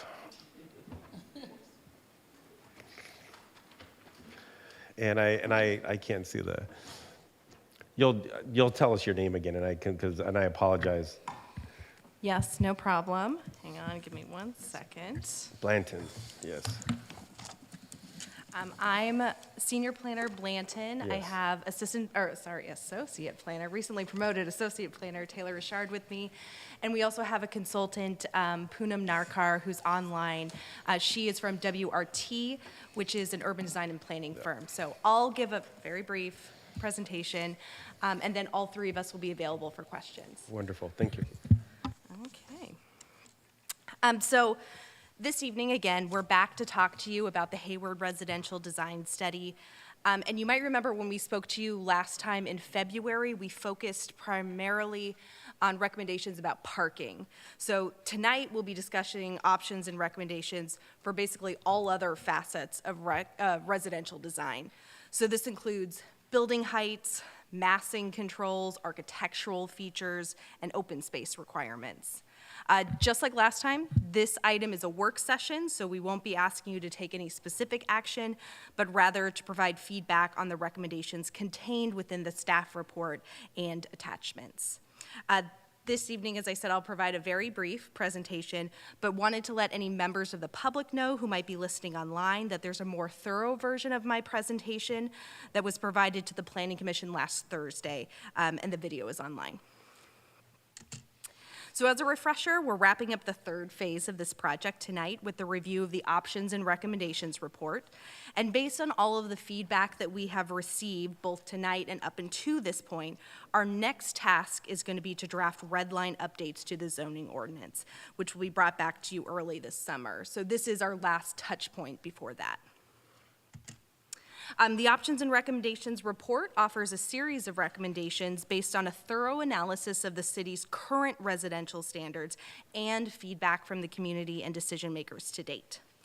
The recommendations in the report include crafting site development standards that take into account a site's context. So that could include the size of the parcel or maybe the width of the adjacent street, possibly having different standards depending on those site-specific conditions. Increasing building heights in the high-density and medium-density residential zoning districts to allow for 4 or potentially 5-story buildings. Incorporating standards to break up building massing, such as requiring upper floor step backs, which is illustrated in this lower image here with that yellow zigzag. Adopting standards related to building frontage design, so that could include standards for ground floor treatments, window placement, roof line variation, front yards, and fencing. Allowing for a diversity of architectural styles by not making standards too prescriptive around any one style in particular. Updating open space standards for multifamily development to ensure that maximum densities are feasible, but we're still getting high quality open spaces. Codifying additional standards around lighting and landscaping. And then including standards for parking garages that avoid blank facades and increase visual interest. Our team has presented these recommendations to various community stakeholders through a series of virtual focus group sessions. So these sessions have included market rate and affordable housing developers, architects, representatives from different advocacy and neighborhood groups, and other community members. And while we haven't yet concluded these focus group sessions, so far we've heard the following general themes. So for single-family development, we've been told that there's interest in including standards related to like front porches or other architectural details that can, again, add visual interest, break up the massing. And additionally, there was interest in the idea of establishing different setbacks for garages or locating them to the rear of the property when possible. For multifamily development, focus group participants showed general support for an increase in building heights, step back requirements for third and fourth floor, or above the second floor, standards related to landscaping, balconies, and thoughtful window placement, and concealing parking areas, perhaps with screening, landscaping, or again, by the location of them. And then, in addition, our stakeholders like the idea of simplifying the city's open space requirements, which are quite complicated now, but still prioritizing well-designed common group open spaces. At last week's work session with the Planning Commission, we had a robust discussion, and we received very detailed feedback that was generally supportive of the recommendations included in the options and recommendations report. And specifically, the commissioners expressed support for standards that, again, break up the boxiness, as we sometimes call it, of buildings, and increasing building heights to allow for taller or more architecturally interesting designs.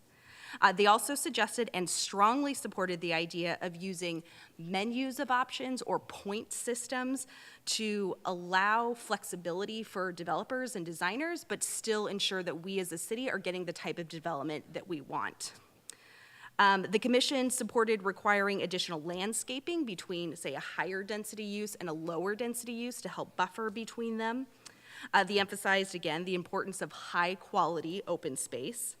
And then they suggested incorporating standards related to architectural lighting. However, they cautioned us against adopting any standards that might be already required in other places, such as stormwater standards, because this is something that's regulated regionally. And with that, I'll wrap it up. I'll open the discussion with two basic questions that staff would like feedback on this evening. So first of all, which of the recommendations presented do you think are not right for Hayward? Again, our next step is to bring to you draft standards. So are there any of these ideas that we shouldn't be moving forward into that next phase? And then secondly, are there any other design issues that we haven't talked about tonight that you would like to see in those draft standards in the next phase? So thank you, Mayor. I turn it back over to you. And again, in addition to myself, Poonam and Taylor are also available to answer questions. Thank you. And 5 to 7 slides. Thank you. Nice. Before I come up here to the dais, I'd like to open up for public comment. And let's see if there's anybody in the audience. Our library commissioner. Can we have walk-up music for the commissioner? Can we have walk-up music? Go ahead. And of course, before you leave the podium, make sure you fill out a card and you give it to the city clerk. Hello, my name is Carl Gorange, and I live here in downtown Hayward. I guess what I would like to see is more bike routes which are away from the road and integrated into neighborhoods. If you ever get a chance, ride your bike through the city of Davis, because I love how they design their neighborhoods there. You know, the bike routes will go through like the back of houses and through parks, and they just integrate it all together. And I just love that. So if you ever get the chance, please encourage that. Thank you. Thank you. Let's see. And I don't see anybody online, so I will close public comments and I will come up here to the dais. And the first name on the list is Mayor Pro Tem Andrews. Thank you, Mayor. Thank you to our resident and library commissioner, Carl, for coming up and speaking on behalf of bicycles, because that's actually one of the items I was going to ask about is bicycle facilities in the residential developments. One of the things that I hear is that they have these great condos and they have a nice balcony and they want to use their garages, but it would be nice if they had bicycle facilities to free up spaces in their garages so it can allow for more storage. So I would love to see something like that. If we are going to look at the residential designs, I also would love to see if we can look at intersections where there's potential conflict between bicycles and cars. I would say that in general, like if we're not going to put bike lanes right away because of cost, let's look at intersections where we know there have been collisions, particularly with bicycles. But in general, if we can have more bicycle safety in relation to intersections, I think that would be very helpful in the interim as we are, considering that moving forward. And then the other thing I would love for us to talk about, and I know it's not in our PowerPoint, but it's in our emails. And Director of Development, we have visited many communities, and they are very frustrated by the situations with the mailboxes. We are seeing increased theft in mail. There was just an article today, I think, about Oakland and the increase in mail theft. It's happening all over the country. And I think these designs that we have for these developments are actually lending more to this mail theft that's happening, where people can steal a mail key and that's it. They have everyone's mail. It increases during tax season, and it's very frustrating for residents. They have these beautiful homes, and they're scared if they're going to get their mail or not. So I would love to see that incorporated into designs. And then also, I would love to see more, if we're going to have parks and for children or just walking parks, and we have been doing a good job, but just more pet relief areas if they can't afford to have a full dog park, which I think they should.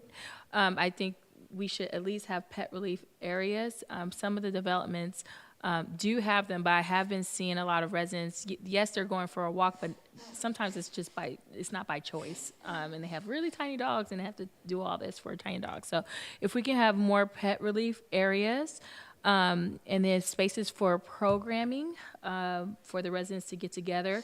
One of the things I've noticed in one of our more recent developments in those residential areas, they don't have meeting space. And so they have the townhouse, they have a play structure, but if they want to have a community meeting, they don't have anywhere to go. So I would love to see that incorporated. And then the other, yes,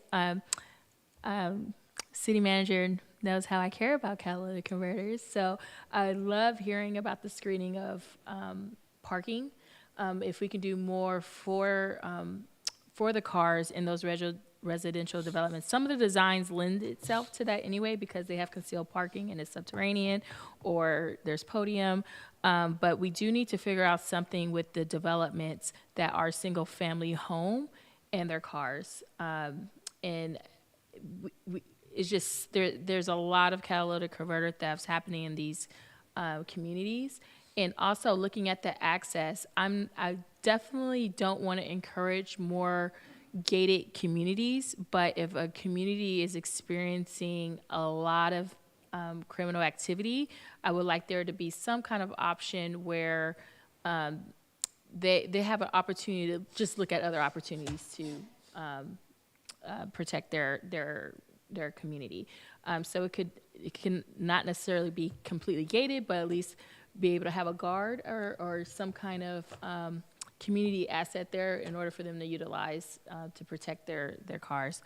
I think that I'm sure there's more, but those are the things that are on the top of my list. But I do encourage you to talk to the residents at the Reserve. We're getting a lot of emails from the Reserve who are experiencing a lot of issues. They were also on the news. So the Reserve, we definitely hear you, and we are, the staff has definitely been reaching out, but I think that is a good development to reach out to. And also Eden Shores, I've been getting emails and calls about Eden Shores, about issues there. It's a beautiful community, but I think we can get some lessons learned from there as well.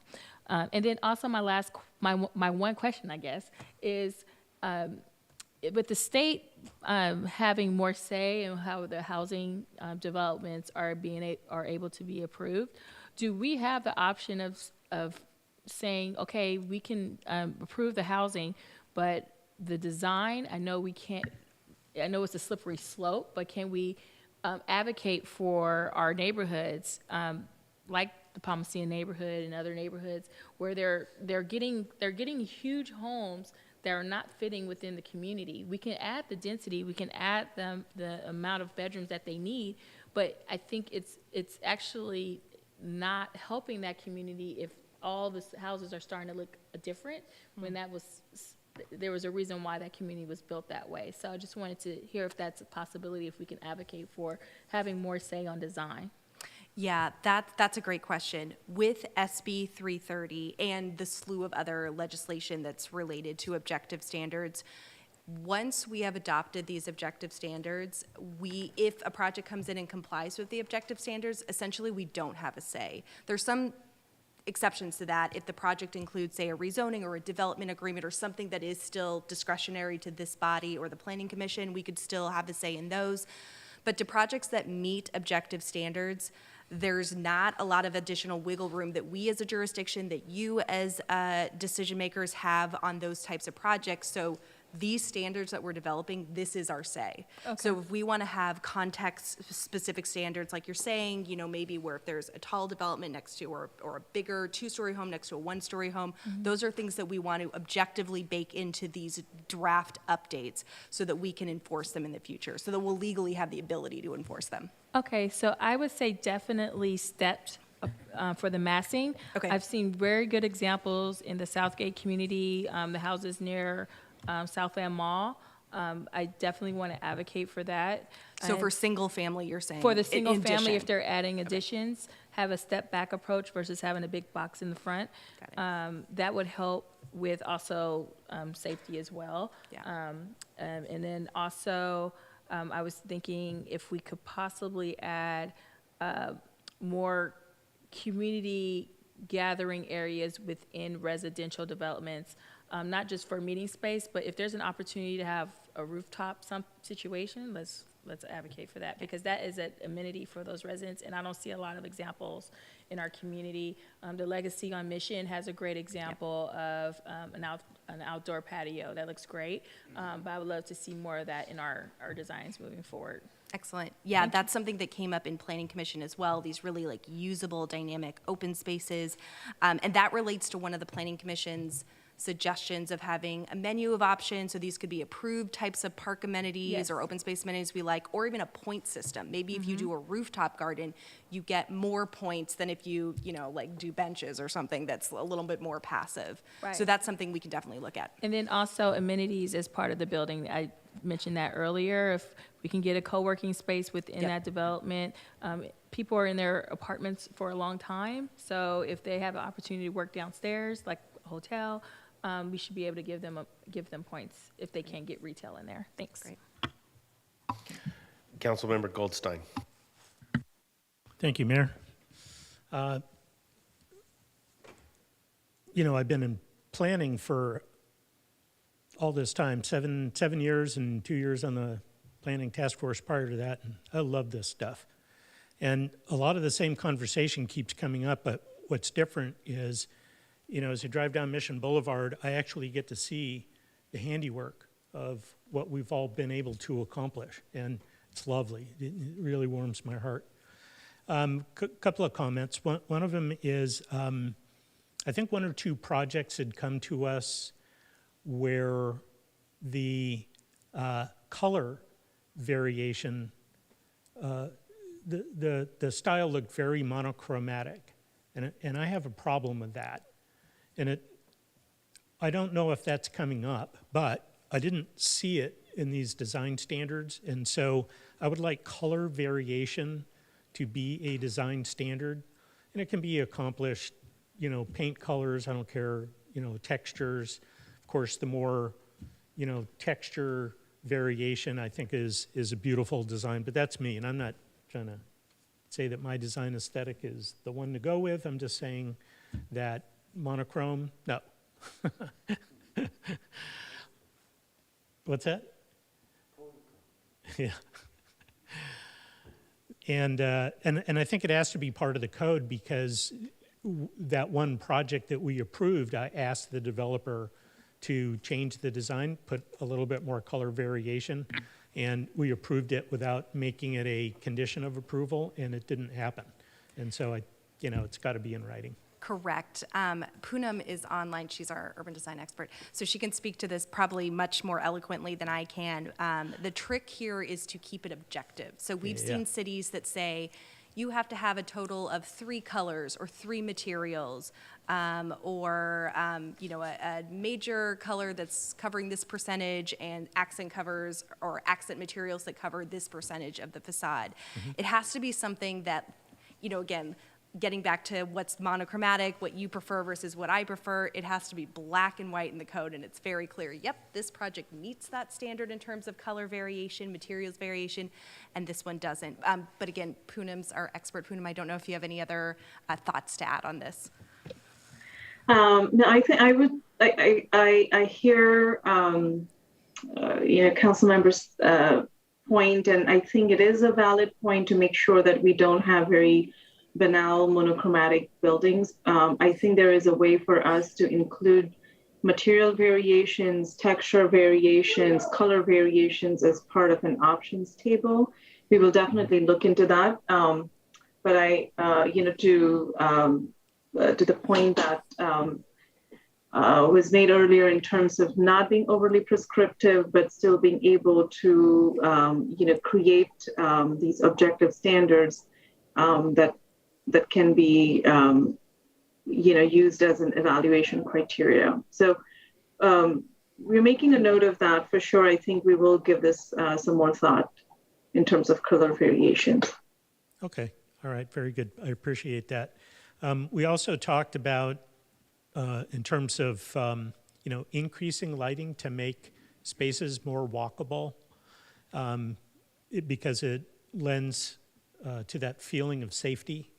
And so we want to do that, but also being mindful of the potential for light pollution. So more downcast lights and of a certain intensity and maybe variable intensity based on time of night kind of thing. One of my mentors complained that one of the projects that I personally approved was, in his mind, brutalist. And it didn't occur to me at the time because it had color variation and it had, different shapes and it was articulated, and I actually liked the design, but I got an earful. And so, and, brutalism for, anyone who might be listening and doesn't know what that is, it's like what you might be thinking of, maybe these Soviet-style concrete block buildings. And so in any event, I'm not really sure how to put that language in, but I think just the color variation and the building articulation, addressing massing and so forth, I think that would probably take care of it. I'm a little concerned, as Mayor Pro Tem Andrews is, about the specific issues with mailboxes at the reserve, and. When I moved into to my house up by Garin Park, it was clear to me that the mailbox was, kind of a perfunctory addition. You're required to have a mailbox. It was probably one line, one sentence like that in our code. The problem is that what they did is they put in a mailbox that maybe cost $100 and put it on a piece of wood that probably, after the labor and materials of installing it, was maybe $200.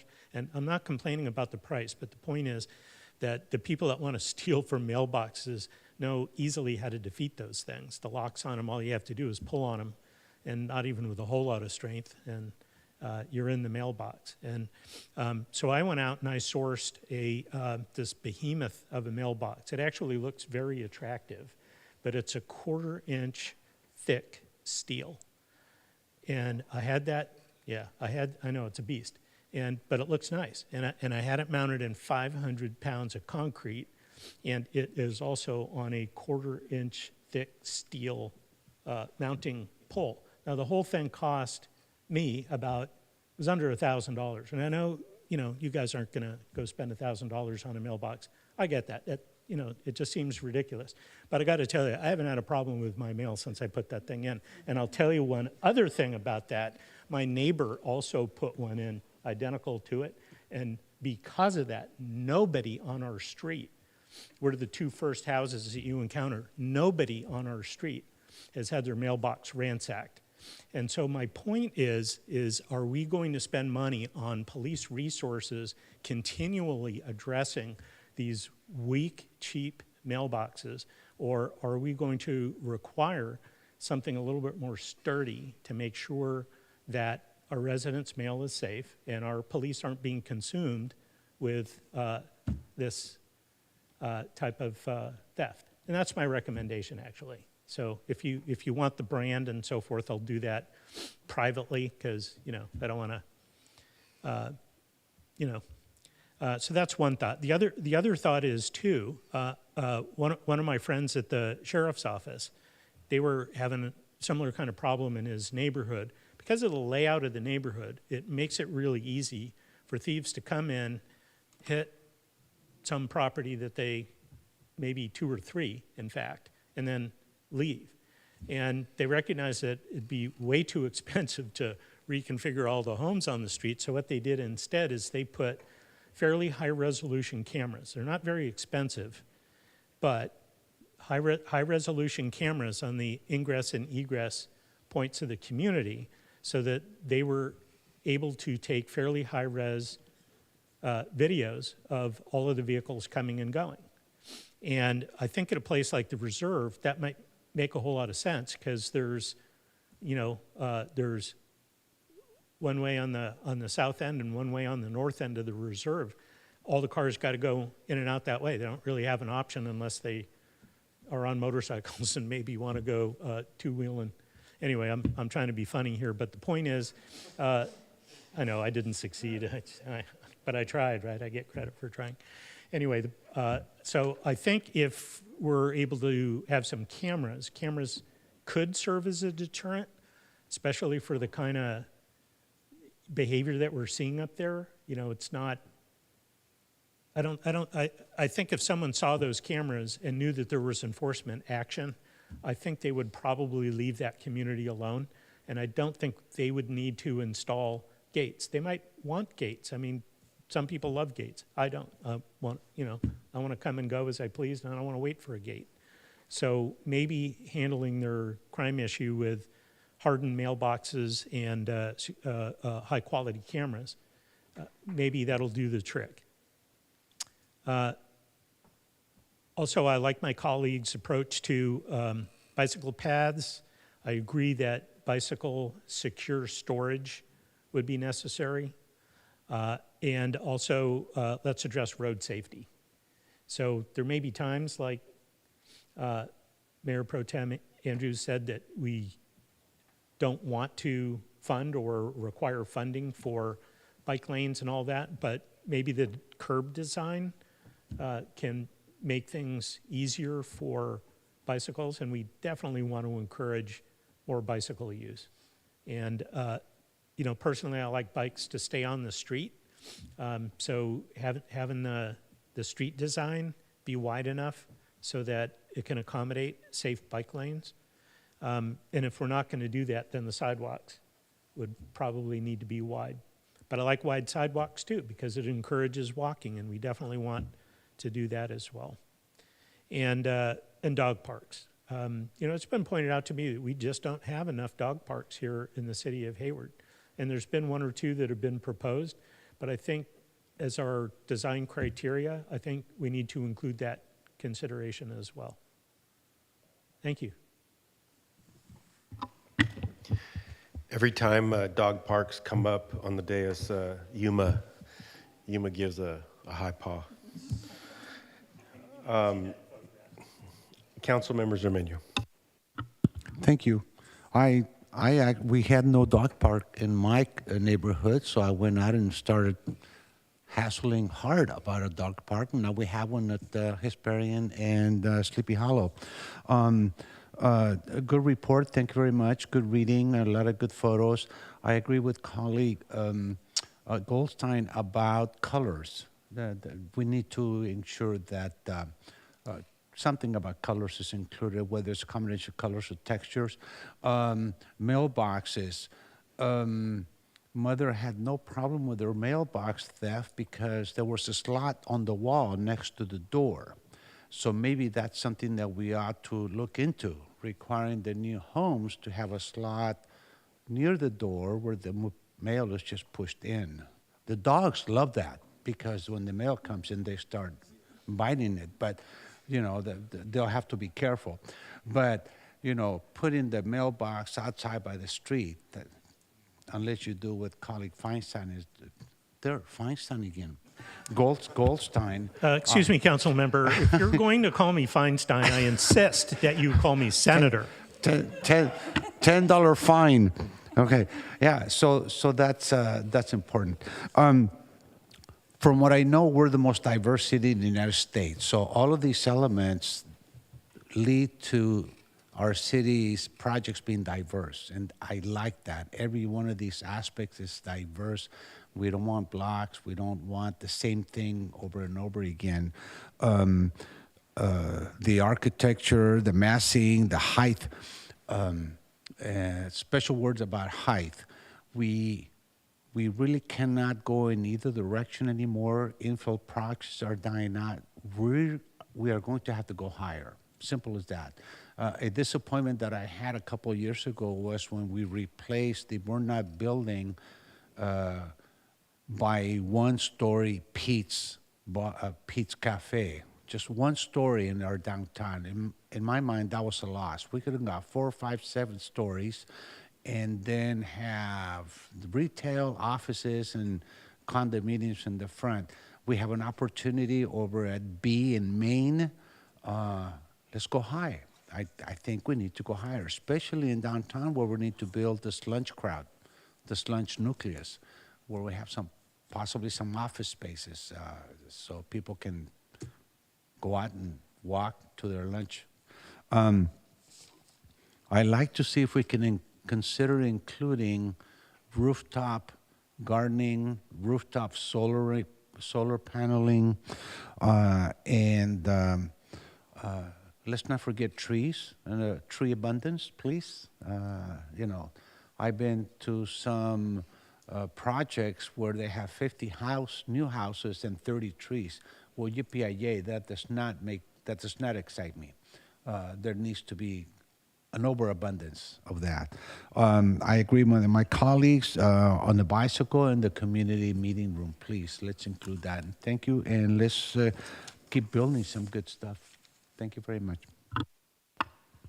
Thank you. And since I have the mic right now because the mayor stepped out for a second, I want to acknowledge that we also need to advocate to our U.S. Postal Service because there are requirements that we have for the mail.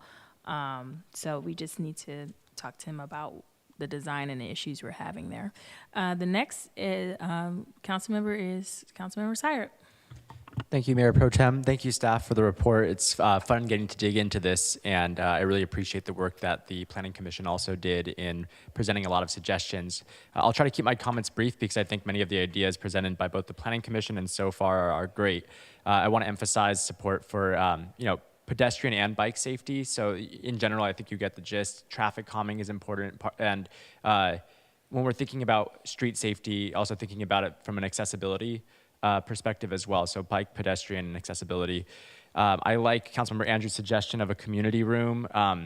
The point system to me is really fascinating because I wonder if it's a way for us to flexibly manage our design standards on a more regular basis where we can come back yearly or every 2 years to adjust our point system based on community needs. So I'm really in favor of that model. I can't remember what month this was, but Councilmember Andrews had mentioned specific types of amenities we want to see in developments, and I just want to advocate for some of those. And as you're crafting an initial weighting system, if there's a daycare that's being proposed, maybe an office supply store or a small grocer, the kind of things that will reduce car trips. And I don't know if we have data on what percentage car trips are for specific purposes, but kind of centering the incentives or the weight of those points around that, I think would be interesting. I like the idea of specific mailbox standards just to build insecurity from the start. I appreciate Councilmember Goldstein's comments on that. You gave away your secret about your neighborhood though, because now people are gonna drive 3 houses down and start from there. So. I want to echo Councilmember Zermeño's comments. I'm in favor of higher buildings, so I don't want staff to feel discouraged from placing that in there. At some point, we're going to have to build up, and I'm okay with that. And also, there's a large climate argument to be made about building up and densifying in that way. Similar to what Councilmember Zermeño also just said just now, sustainability requirements. I think that's what I felt was really missing from this report. I don't have any suggestions off the top of my head, but what sustainability features are we baking into our expectations of these buildings, just to ensure that, you know, from the beginning we have electrification versus asking them to retrofit. And then I visited 808 A Street recently. They have a really nice bike parking facility, but there's only one bicycle in it, and it's our photographer, Russell Foots. And a lot of folks in that building don't bike, and so I just want to make sure that that bike facility, maybe that's on the menu of options, but you know, making it a hard requirement is something I want us to be sensitive to, because maybe that senior housing needed less bike parking, for example, right? It just depends on the use of the building and the type of residents living in it, so I just want to be mindful of who the audience is for the housing that we're building. And I think I can leave it at that, and I just want to say for the record, I really like brutalism, and I'm hoping that brutalist projects, while they're not part of our design standards, can still be projects that Hayward considers adopt. A lot of Cal State Hayward is brutalist, and I think it's very beautiful, and they're also very energy efficient as well. So when we talk about sustainability, I think that's also a part of it. That's all. Thank you. Okay, Councilmember Roach. Thank you. Yeah, it's kind of fun going last because a lot of questions or concerns have already been addressed. But just to answer your questions, and my computer just went out. You were saying which of the recommendations are not right for Hayward, but I think I think they're all worth discussing. And I agree that density, especially around transit areas, like I would be happy to see us go higher. I'm not totally sure about downtown because I think there is a character to be maintained. I'm not sure how high. Like if we had all these sort of unique older buildings and then some higher, I guess I would need to look at that on a case by case basis. But to maintain some corridor of a unique downtown, I think is going to be important to, I don't know, just retain that history that we have. But definitely in areas around transit. And then, I'm really for proportional density. So, I mean, I think in residential neighborhoods, I think, at this point, people can split their lots anyway, so you could see four units potentially on a single family lot. But I think it was Councilmember Andrews that said, yeah, if we're going to allow people to go up higher, that it's definitely set back. So at least you maintain the facade of it being in a single family neighborhood. And as far as setbacks, I don't mind sort of a house coming out further, but I would be really concerned about any setbacks that reduces the ability to park your car in a driveway, because I live in Fairway Park, and it damages the community of a neighborhood to not be able to use the sidewalk in a consistent way, because so many of our driveways were 14 feet, and the cars just spill over, and so kids can't walk or ride their bikes, or people can't walk in a stroller. So as far as if there's gonna be a garage with a driveway, like I wouldn't want to see that setback change so that people are using that, because in the standards it says a single family home has to have 2 parking spaces, and so few people use their garages anymore. So I just we can't skimp on that driveway, knowing that's where their 2 spots are going to be coming from.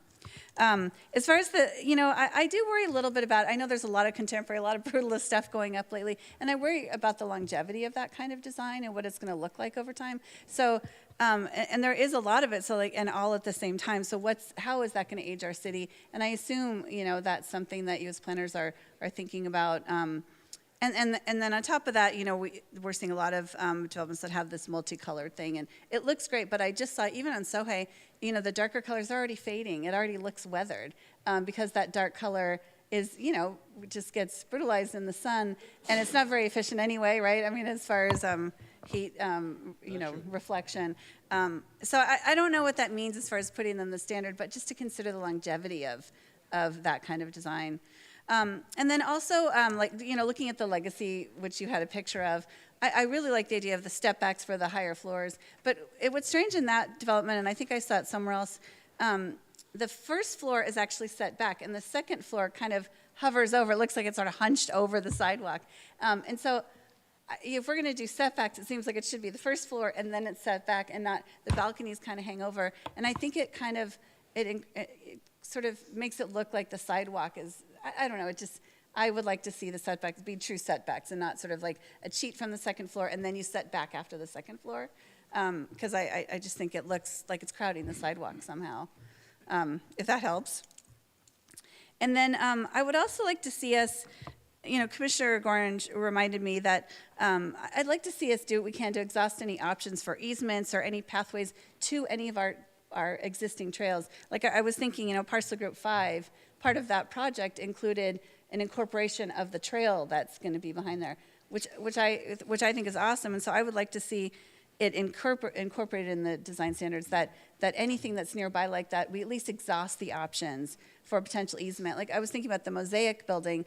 I don't know, I think that's what it's called now, the one on Mission Boulevard. It's such a shame to me that there was no path over to Sohey or something, so that, because they have so little outdoor space at that. I mean, there's a courtyard. I have to answer questions. But, sorry? No. Oh, good. Okay. So any of these projects to incorporate the bike paths to make it safer with the lighting, I think everyone's mentioned little pieces of that, but that we ask the developers, maybe the city together, to exhaust any potential ways to get us to some of these paths that are off the, off like the Mission Boulevard, off the beaten path. And then the other thing I wanted to ask, because this is sort of a big deal in Fairway Park, we have these design standards, but then they don't necessarily make it to actual build-out. So I'm thinking specifically about the Holiday Bowl site. There was a lot of work that went into that with the neighborhoods, with the neighborhood association, and people really bought into something that looked really beautiful. And we were excited about this gateway project to Fairway Park or to South Hayward, and it completely changed. And it's so drab, it's so plain. The colors are plain. All the facades that were in question that could potentially orientate this in a really nice way are gone, and it's such a bummer to me. I find it so depressing. They look like glorified barracks, in my opinion. So I'm wondering, that is a question I have for you. How did that happen, that translated to something so different? Because the neighborhood association, they're so upset about it. They feel very frustrated this happened. So how do we stop that from happening in the future? Yeah, I can't speak in detail to that project. Don't know if our acting director wants to come up and give more specific detail, but I can speak to that moving forward. So the short answer is, one, for projects that, again, just meet zoning requirements, they meet general plan requirements, they're not asking for a rezone or something kind of out of the ordinary, we can't. If they meet standards, we have to allow them. Now, the problem with our current standards, and again, this isn't true of Mission Boulevard, but this is true of our RH district, our RM district, where we see some of these missing middle types housing. The standards essentially just say that you need to build a box. It needs to be set back this far from the side property lines, it needs to be this tall, doesn't matter what the materials are, doesn't matter what the colors are, doesn't matter what the articulation or the architectural features are.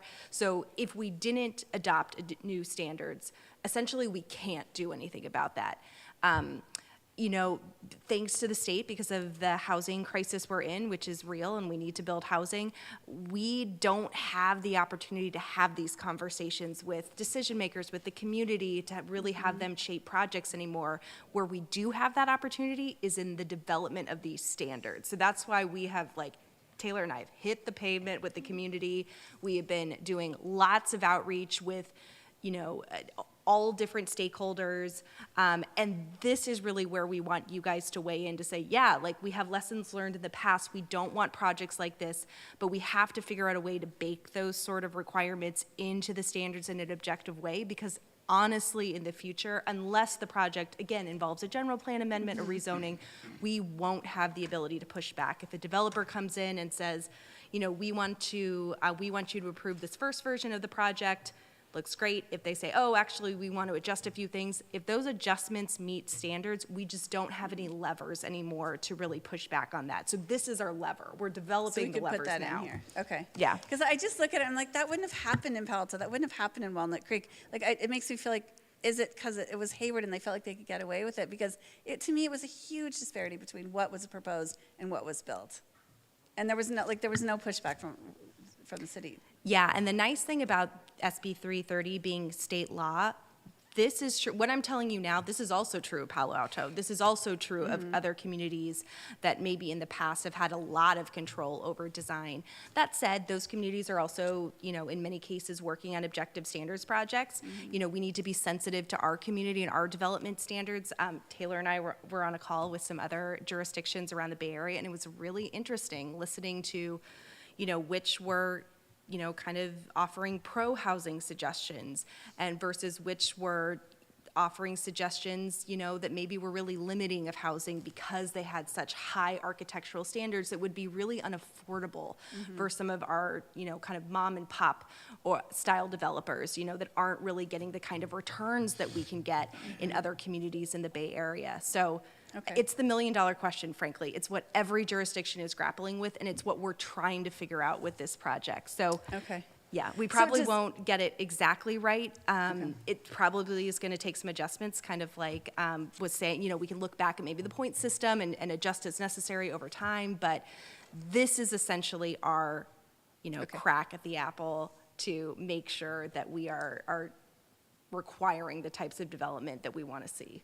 All right, so then you're saying in this standard, we could say, with a certain mass of a building, we want to see this level of window treatments and facades so that we don't end up with those big blank walls. Correct, exactly. So we can have standards like that. Poonam, I don't know if you want to add anything here, but Poonam has been, again, she's our, urban design expert here, and she constantly cautions that we want to have enough standards that we're seeing the type of development we want. We're not seeing those types of projects that are getting through that, are not matching with our vision, with our community's vision. At the same time, we're not being so overly prescriptive that buildings are looking the same, or we can't have like innovations with new building materials or new styles that come around in 10 years that we just don't know about here.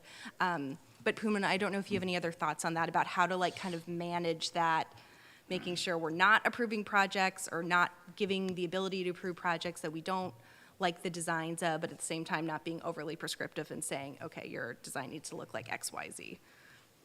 Yeah, I think, to that I would say that we don't want to be prescriptive about styles. There was a point that was brought about, buildings starting to look dated in the next few years. And that's exactly why we don't want to be prescriptive about architectural styles.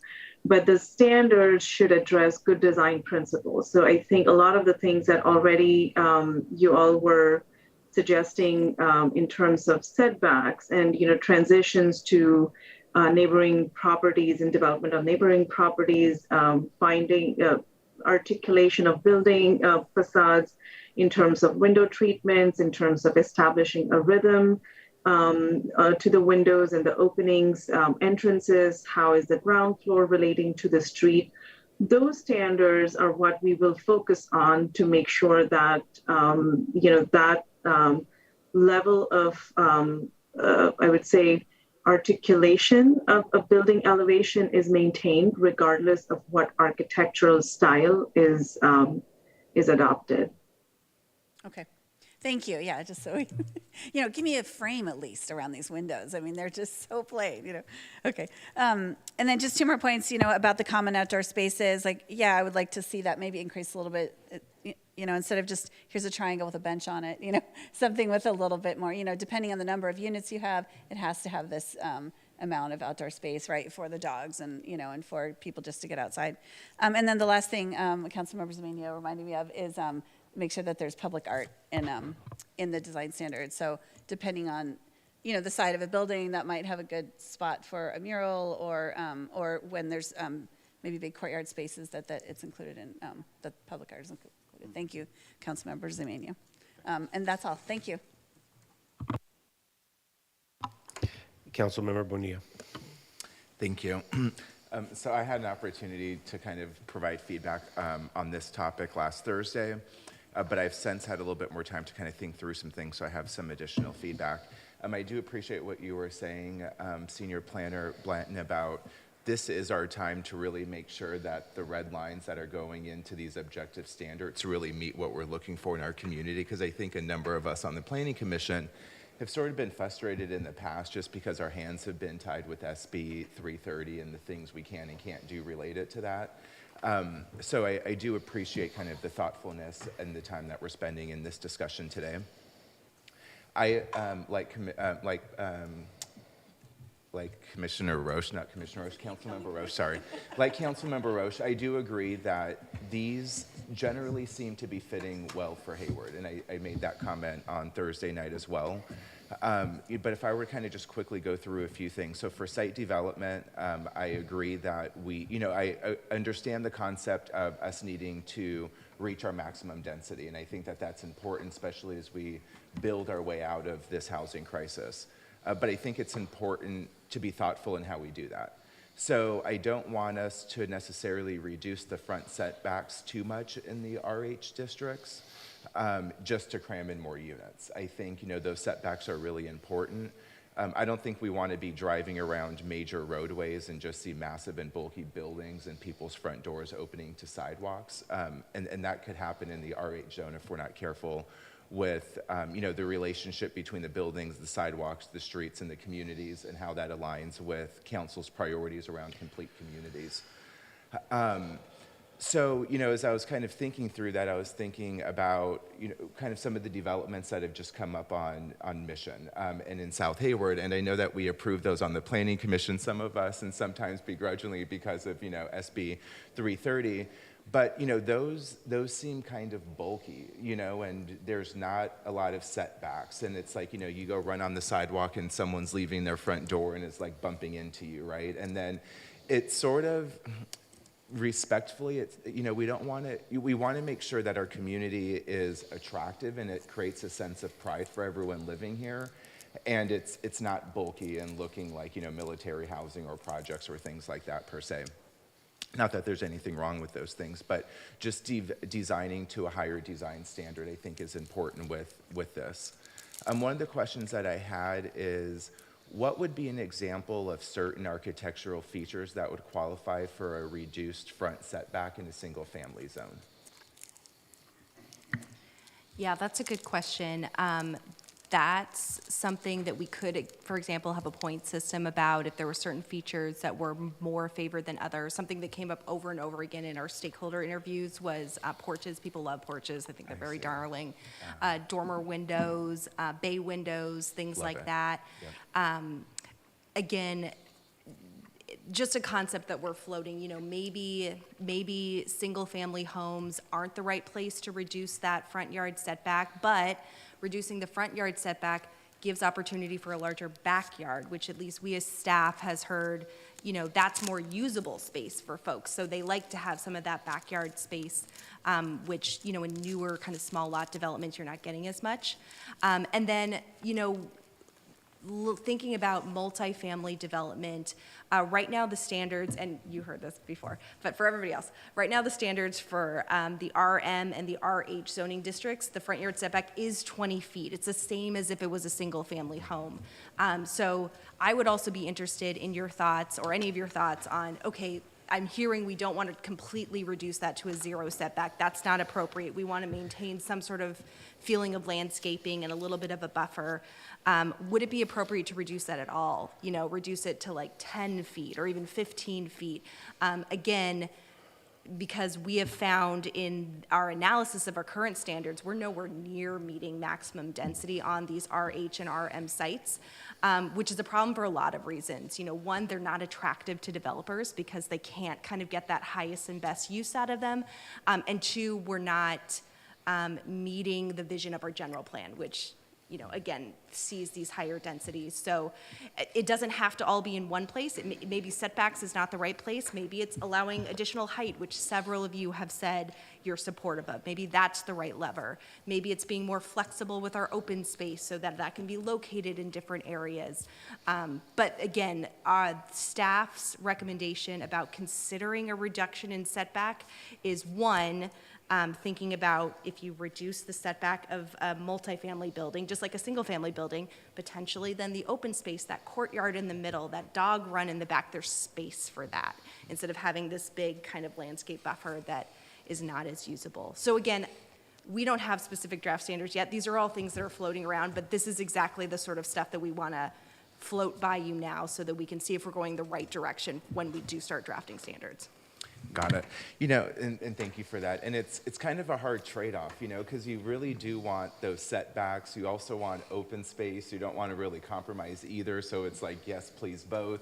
But then it's like, but we need more housing. So then how does that play into how much? I mean, so you're right. And this conversation, it's great, but it's very complex too, and trying to strike that right balance to meet the different needs of our community. Can I add a couple of points here for consideration, maybe related to the setbacks. There was a point brought up earlier about making sure that the driveway length is enough so that the vehicles are not extending into the sidewalk. And so that is also related to the setback. And one, possible approach to take is that the setback for the primary building can be reduced, but the garages are required to be recessed from the primary buildings to allow for a minimum driveway length that can be established to make sure that the length of an entire vehicle fits within the driveway and it's not hanging off on the sidewalk. So basically, even if the overall front setback is reduced, the garages are required to be pushed back. Okay, so that's one approach. And the other thing to consider would be that if the front setback is reduced from the current 20 feet, which is quite substantial, and to the point that Planner Blanton was making earlier, is if we reduce the front setback, we are able to have a wider rear setback and open space, either private open space for single family homes or common use open space in multifamily residential. But the front setbacks can be required to have landscape treatment so that it creates a transition between the building and the sidewalk and the street, as well as it allows for privacy. So, just those couple of approaches to consider, I wanted to put them on the table. Thank you for doing that. I love the idea of landscape treatments actually as part of that. When I was driving down Mission, going to the Niles Farmers Market. I know I should be going to the Hayward's Farmers Market, but as I was going down there, I just kind of started to see a transition on Mission of where those setbacks are there and where there's landscaping treatment and how nice it looks, and then it's like you sort of hit South Hayward and all of that goes away, and then you see these massive, bulky buildings right on the sidewalk.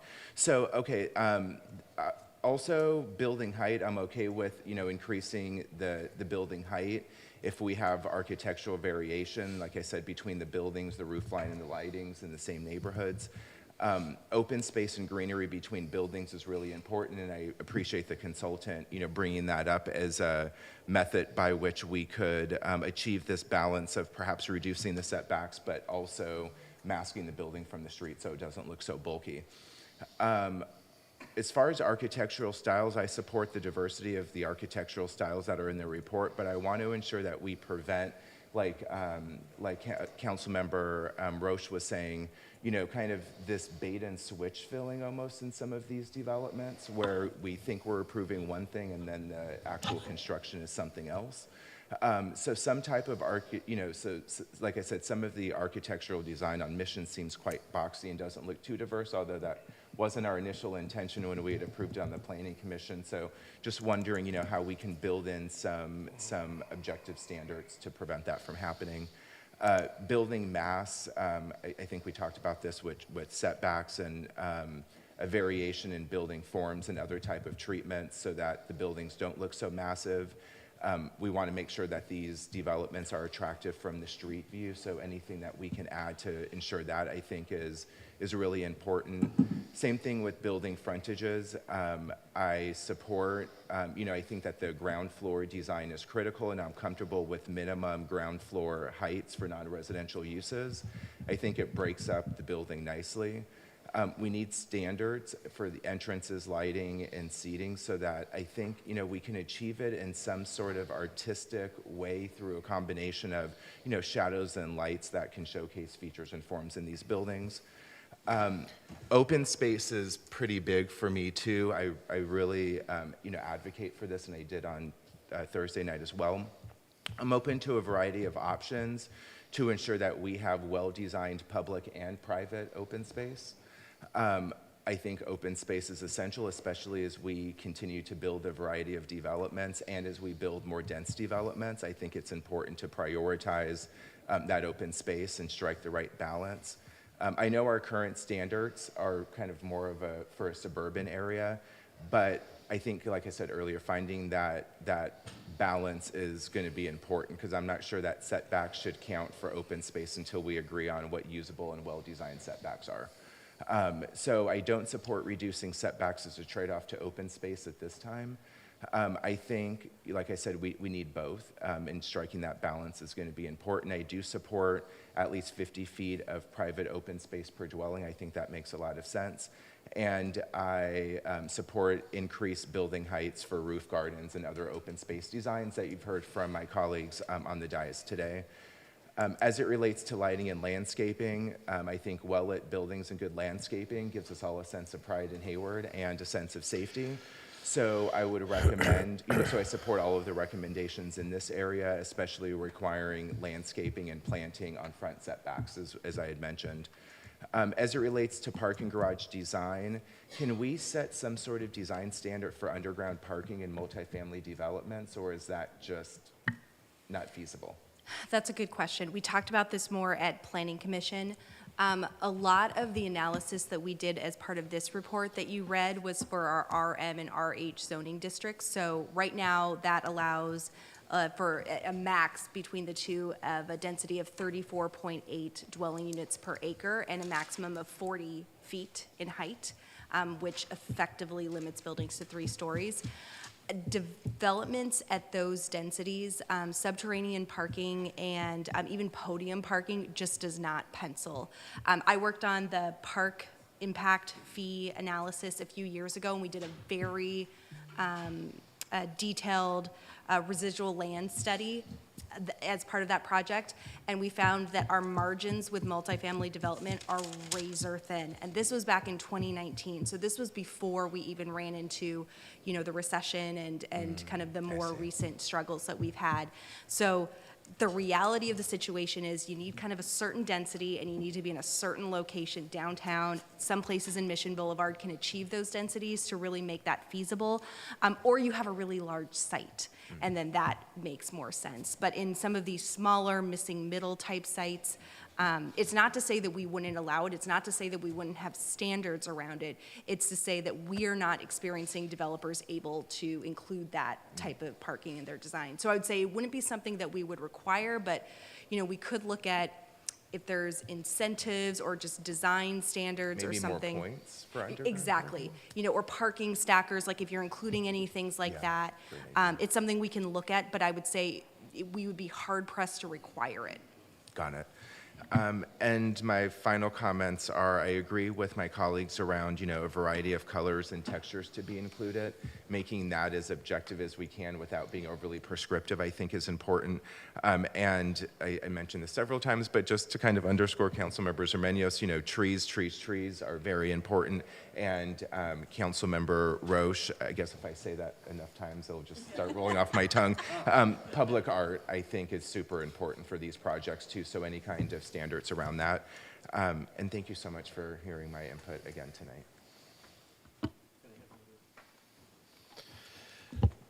Councilmember Goldstein wants one more comment. Go ahead. And I don't have any slides. Something occurred to me while we were having this discussion, and by the way, these ideas I think are all really brilliant. So I'm just so honored to be working with such a great team of powerful thinkers. And but the concern that I had, I don't know if you know this about me, but I spent about 33 years doing IT, and as part of my job, I had to respond to government RFPs. And I fully understand, and you might remember this history of the $600 hammer. Have you ever heard about that $600 hammer? So, yeah, so obviously I've just indicated how old I am. The point is, anyway, that the documentation describing what a suitable hammer would be for the military that documentation was so prescriptive that in order to meet it, the vendors were only offering hammers at the price of $600, toilet seats that were $1,200. Anyway, the list goes on. And so my concern is 2 points about this. One, that it may be so difficult that the smaller developers could be turned away. They might just look at this and go, you know what? I can't even deal with this. This is just way too much for me. And the other side of it as well is the ones that will come. Maybe you're looking at, adding a bigger profit margin for all of the work that they think they have to do and maybe have to in order to meet all these requirements. And so I'd like you to be thinking about how do we do this? How do we achieve these standards, but make it more accessible? And maybe one way to do that is to incent the first few developers that come, and I have to imagine that they're all doing the architecture on CAD. They've got these great high-end technology systems, and then make those files available for free to the next set of developers if they want them. And so that would kind of level the playing field and potentially simplify things. Of course, you got to be careful with technology because one wrong button screws everything up, right? But I think this would be a way to democratize this whole process. And so I would just ask you to look into that. Thank you, Mayor. Okay, thank you. So, I was keeping track. I was, keeping track until about, 90% of it, what everyone was saying. And, I agree with, almost everything here. And, what caught me off guard was the whole mailbox discussion. And I thought, I was thinking, of course that's an issue because we've just only been getting, all those emails. And I'm glad Mayor Pro Tem Andrews brought that up because, yeah, I mean, I think, something as small like that really could make a difference, in the architectural design of a house. What really confused me was the whole brutalist architectural movement and mailboxes, but that, I'll have that conversation later. But I think, all the commentary about, density, I think, we've been, I know here, I think over the last, over the last 10 or so years, I've seen a shift in density discussion up here on the council. I mean, when I came onto the council, I'll never forget. I was in a living room and talking to a group of folks, and they asked me a question. What's your sort of vision or what's your thought around density? And I was like, and I thought it was a pretty simple response. I said, medium to high density. I lost the room immediately, and. But over the years, now we're, talking about, architectural design and density as part of that, vision. So I think that's great. But the one thing I really wanted to focus on and just really sort of make my comment about is the architectural design. That has been one of my main issues over the years. One of the first buildings, I voted on when I was up here was the Volkswagen building, right? And I'll never forget that discussion because the builders of that Volkswagen dealership came in and they talked about how the building was going to be a mission style. It was going to, look like this, 18th century kind of, stucco, adobe color, and I was like, wow, that's going to be a beautiful, all I thought about was Santa Barbara, like it's going to be this beautiful Santa Barbara. And I look, and the building was built, and it looks nothing like a 19th century, mission style building. And now we have another dealership being built, down the ways on Mission. And I don't think that will look like a mission style, building.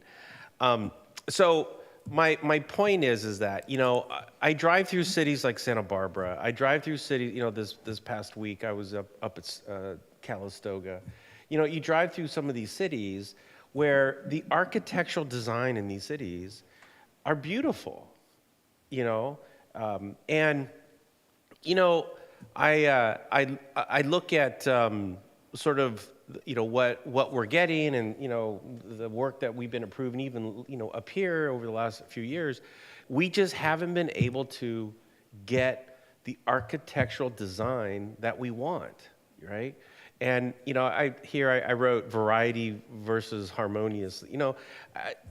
I like the variety. Yes, variety is good as long as it sort of fits, sort of a harmonious sort of theme, or let's San Francisco, for example.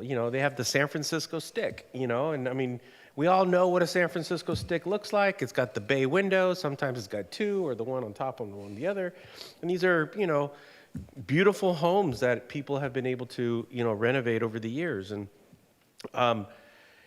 coincidentally, if you look at some of the legislators up in Sacramento, as we're making these new housing policies, it's actually stifling what local governments or municipal governments are able to do and design and so forth. So I say all of that because whatever we move forward on, I want to see high quality, great architectural design, right?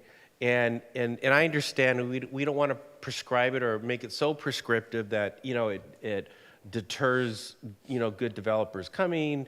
We want to see a variety in housing. We want to see a variety in style. But it has. But let's shoot for a vision where we can sort of stand back after it's all built and say, this is something that really mirrors the values of the city, and this is something that we would love to see future generations live and grow in, and so forth. There are some neighborhoods, there are some neighborhoods that have really beautiful architectural, vibe, right? I mean, one of my favorite streets in the city is B Street between Grand and Burbank Elementary School. I mean, it's one of my favorite streets. You drive down the streets, you got these big, beautiful homes, and some are the little casitas, and the setbacks are deep, and then you got another detached garage in the back. Some of them are ADUs now. I mean, there's a lot of architectural variety, but yet there's still some unique characteristics from house to house. Even north of A Street, Sunset, Grove, Montgomery Street. Some of these streets, you drive down some of these streets, you can see some really good variety, but yet and I also know that over the years homes have been redeveloped and new homes have been built, and when you bring up the Palmacia homes, the image I can't remove from my mind is not to call the family out, but that home on Hesperian, and was it Bahama? That right there on the corner, right across the street from the parking garage, you got, these low roof, Palmacia home, and then you have these two big two-story, I mean, they're nice homes, but they're big, So anyways, I just don't want to compromise on high quality, good architectural design. And when this comes back, those are some of the things that I'll be looking for. What are those, what are those elements, and what can we do? But everything else, got to put in a good word for, dog spaces. We had a guy here the other day talking about, he wants to build a new dog park in the cannery area, and I think that's a great idea. I don't know how we're going to do it, but I think that's the more opportunities we have for neighborhoods to have spaces for dogs and their pets is good. So with that, any other questions? You have what you need? I have one quick comment.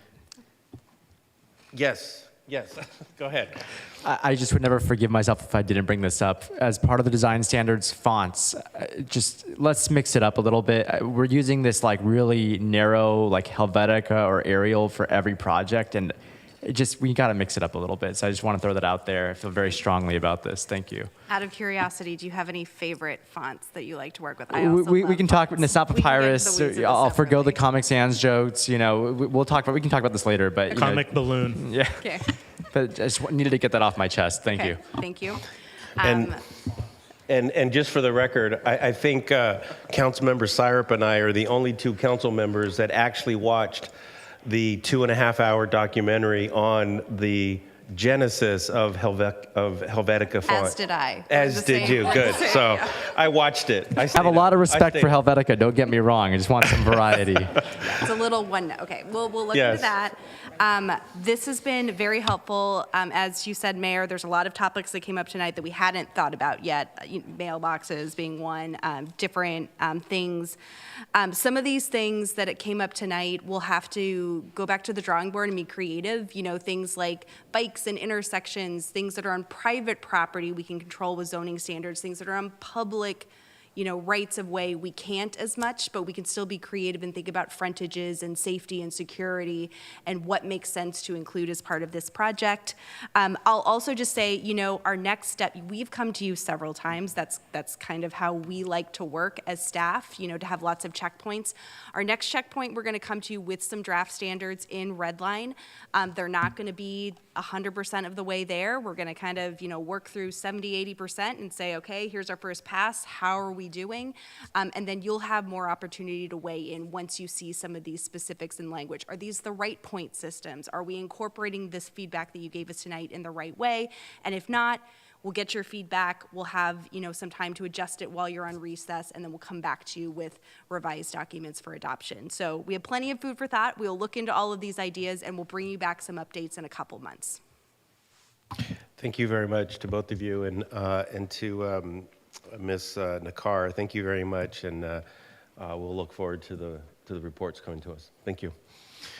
Okay, I will move on to council reports and announcements. Councilmember Zermeño. Thank you.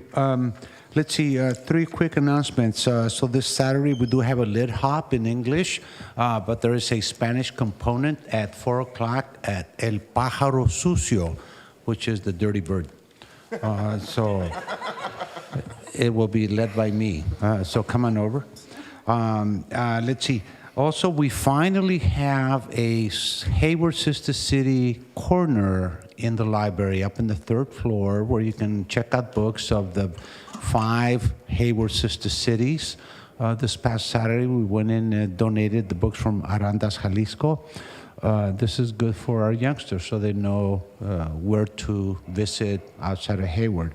And the other very good news in our library is that the Cesar Chavez bust that we, La Alianza de Hayward, donated about a couple of decades ago is now sitting up against the wall on the 3rd floor. He looks real nice. So drop over by our library and hope to see you Saturday. Thanks. Thank you. I don't see any other hands raised, so there are no council referrals. And the next meeting will be, our next meeting as a council will be on Saturday, April 22nd. That's when we will have our retreat on Saturday. And then, of course, our next city council meeting here is April 24th. And until then, let's see, hold on.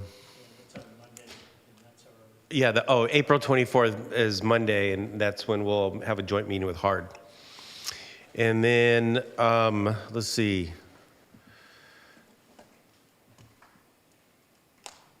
I believe, yeah,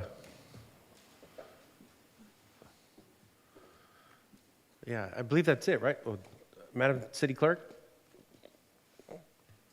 There's I've never seen this before where it says, please take notice. Yes, Mayor, I believe oh, okay. I believe that's it. Yeah, I was like, please take notice. What? No. Okay.